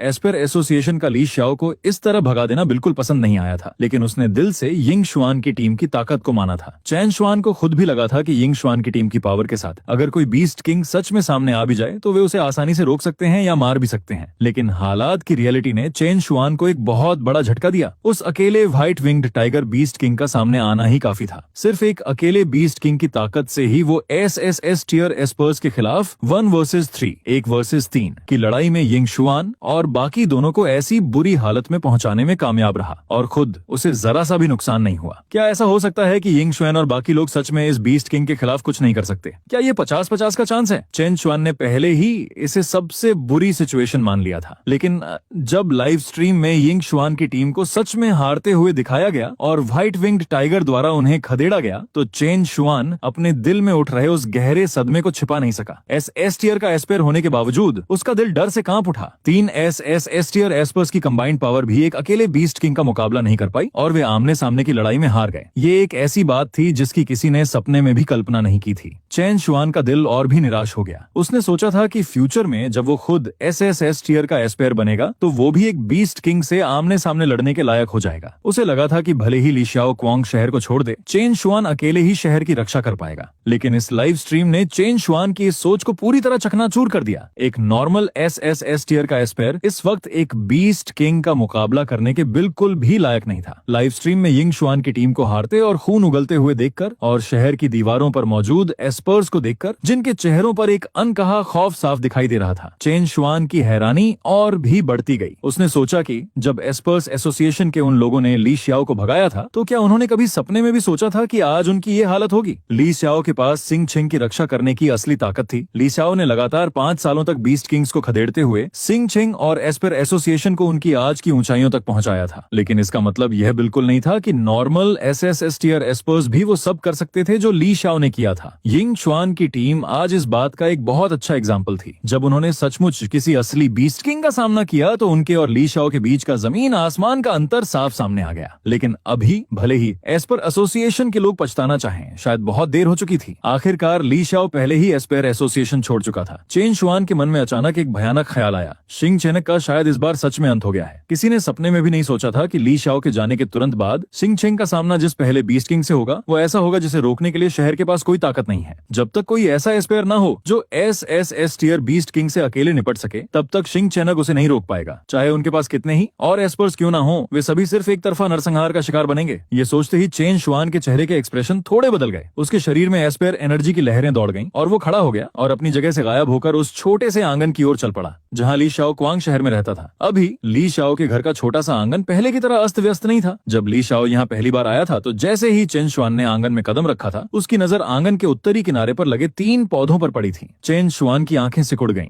और उसकी निगाहें उन 3 पौधों पर टिक गईं। एक एस टियर एस्पर होने के नाते भले ही ये तीनों पौधे अभी बस अंकुरित हो रहे थे, लेकिन आंगन में कदम रखते ही चेन शुआन ने उनसे निकलने वाली एक बहुत ही अजीब और छिपी हुई खास एनर्जी को महसूस कर लिया था। उनसे समय समय पर बैंगनी रंग की एक हल्की सी चमक दिखाई दे रही थी। इस तरह की एनर्जी चेन शुआन ने पहले केवल कुछ बेहद रेयर डिवाइन रत्नों से ही महसूस की थी, जो टॉप लेवल के एस्पर्स के लिए भी बहुत फायदेमंद होते थे, और वो भी तब जब वे रत्न पूरी तरह से पक चुके हों। लेकिन उसके सामने ये 3 छोटे पौधे साफ तौर पर ली शाओ द्वारा यहाँ आने के बाद लगाए गए थे। फिर भी उनमें पहले से ही उन महान खजानों से कम एनर्जी नहीं थी। यह इमेजिन करना भी मुश्किल था कि ये 3 पौधे जब पूरी तरह बड़े हो जाएंगे तब वे किस तरह के महान खजाने बन जाएंगे। चेन शुआन, तुम यहाँ क्यों आए हो? ठीक उसी पल चेन शुआन के पीछे से एक जानी पहचानी आवाज आई, जिसने उसे उसके ख्यालों से वापस हकीकत में ला दिया। मुड़कर देखा तो ली शाओ किसी अनजान समय पर आंगन वाले घर के दरवाजे पर आकर खड़ा हो चुका था। ली शाओ के हाथों में एक फलों की प्लेट थी। उस प्लेट में बैंगनी रंग के एक बहुत ही अनोखे फल के टुकड़े कटे हुए थे, जिनसे क्रिस्टल जैसी साफ बैंगनी रोशनी निकल रही थी। चेन शुआन की नाक अपने आप फड़क उठी। एक अविश्वसनीय रूप से मीठी और बहुत ही शानदार खुशबू तुरंत उसकी सांसों में घुल गई। उसी वक्त चेन शुआन ने महसूस किया कि उसका दिमाग पूरी तरह से साफ और एकदम तरोताजा हो गया है। इतने लंबे समय तक क्युआंग शहर की रक्षा करने से जमा हुई मानसिक थकान पल भर में गायब हो गई। उसके शरीर के अंदर की स्पेयर एनर्जी, जो बहुत लंबे समय से एस टियर के लेवल पर अटकी हुई थी, वो अचानक धीरे धीरे बहने लगी। ये देखकर चेन शुआन की आंखें हैरानी से चौड़ी हो गईं। हालांकि ली शाओ ने इस पर ज्यादा ध्यान नहीं दिया। वो मुस्कुराया और चेन शुआन की ओर चल पड़ा, और जैसे जैसे ली शाओ करीब आता गया, वो मीठी खुशबू और भी तेज होती गई। चेन शुआन के शरीर में धीरे धीरे बह रही एस्पेयर एनर्जी की स्पीड और भी तेज हो गई। चेन शुआन की निगाहें पूरी तरह से ली शाओ के हाथों में उस फलों की प्लेट पर टिकी हुई थी। वो बहुत साफ महसूस कर सकता था कि उन कटे हुए बैंगनी फलों से ही वो मीठी खुशबू आ रही है।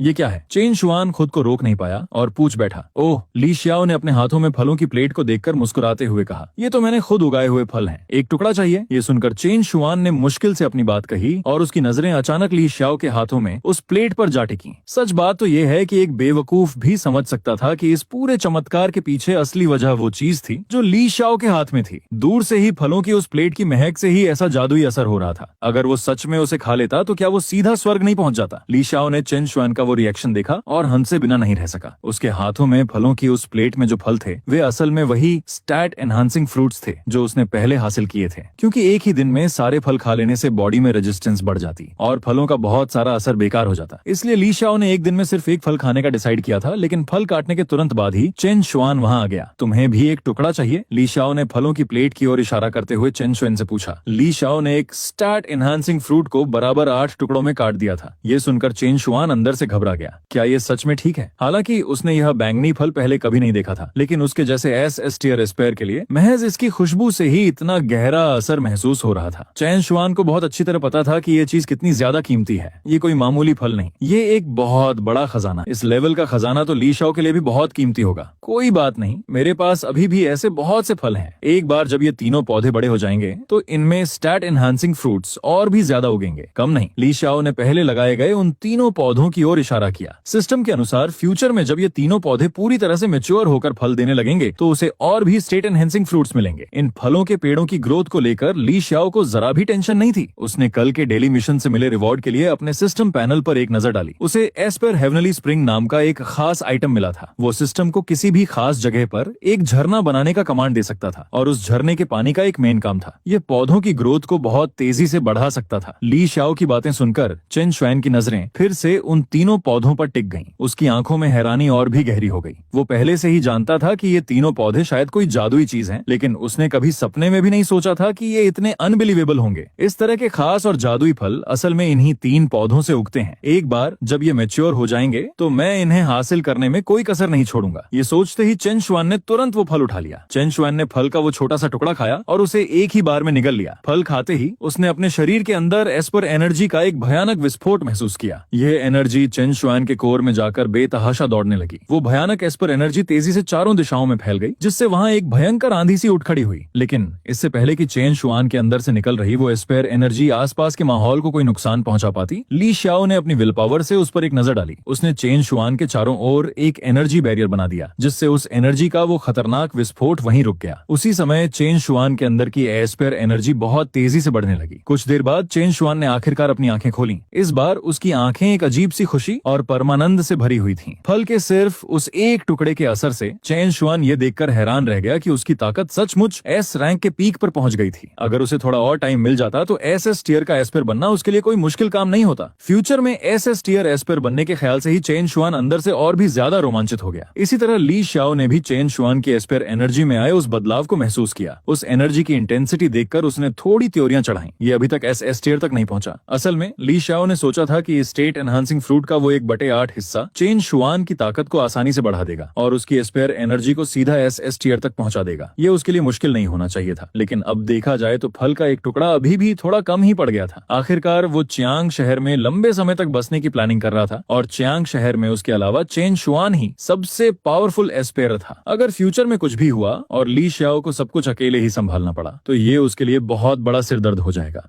हेलो गाइज, थैंक यू इतना सपोर्ट दिखाने के लिए। और इस स्टोरी के जितने पार्ट्स थे सब एक्सप्लेन कर दिया। अगर कोई न्यू पार्ट्स आएगा तो उसे भी एक्सप्लेन करके जल्दी अपलोड कर दूंगा। और हाँ, वुल्फ किंग का नेक्स्ट पार्ट आ गया है, उसे भी जल्दी ही अपलोड कर दूंगा। बस ऐसे ही सपोर्ट करते रहिए, आगे और भी अच्छी अच्छी स्टोरीज आने वाली हैं।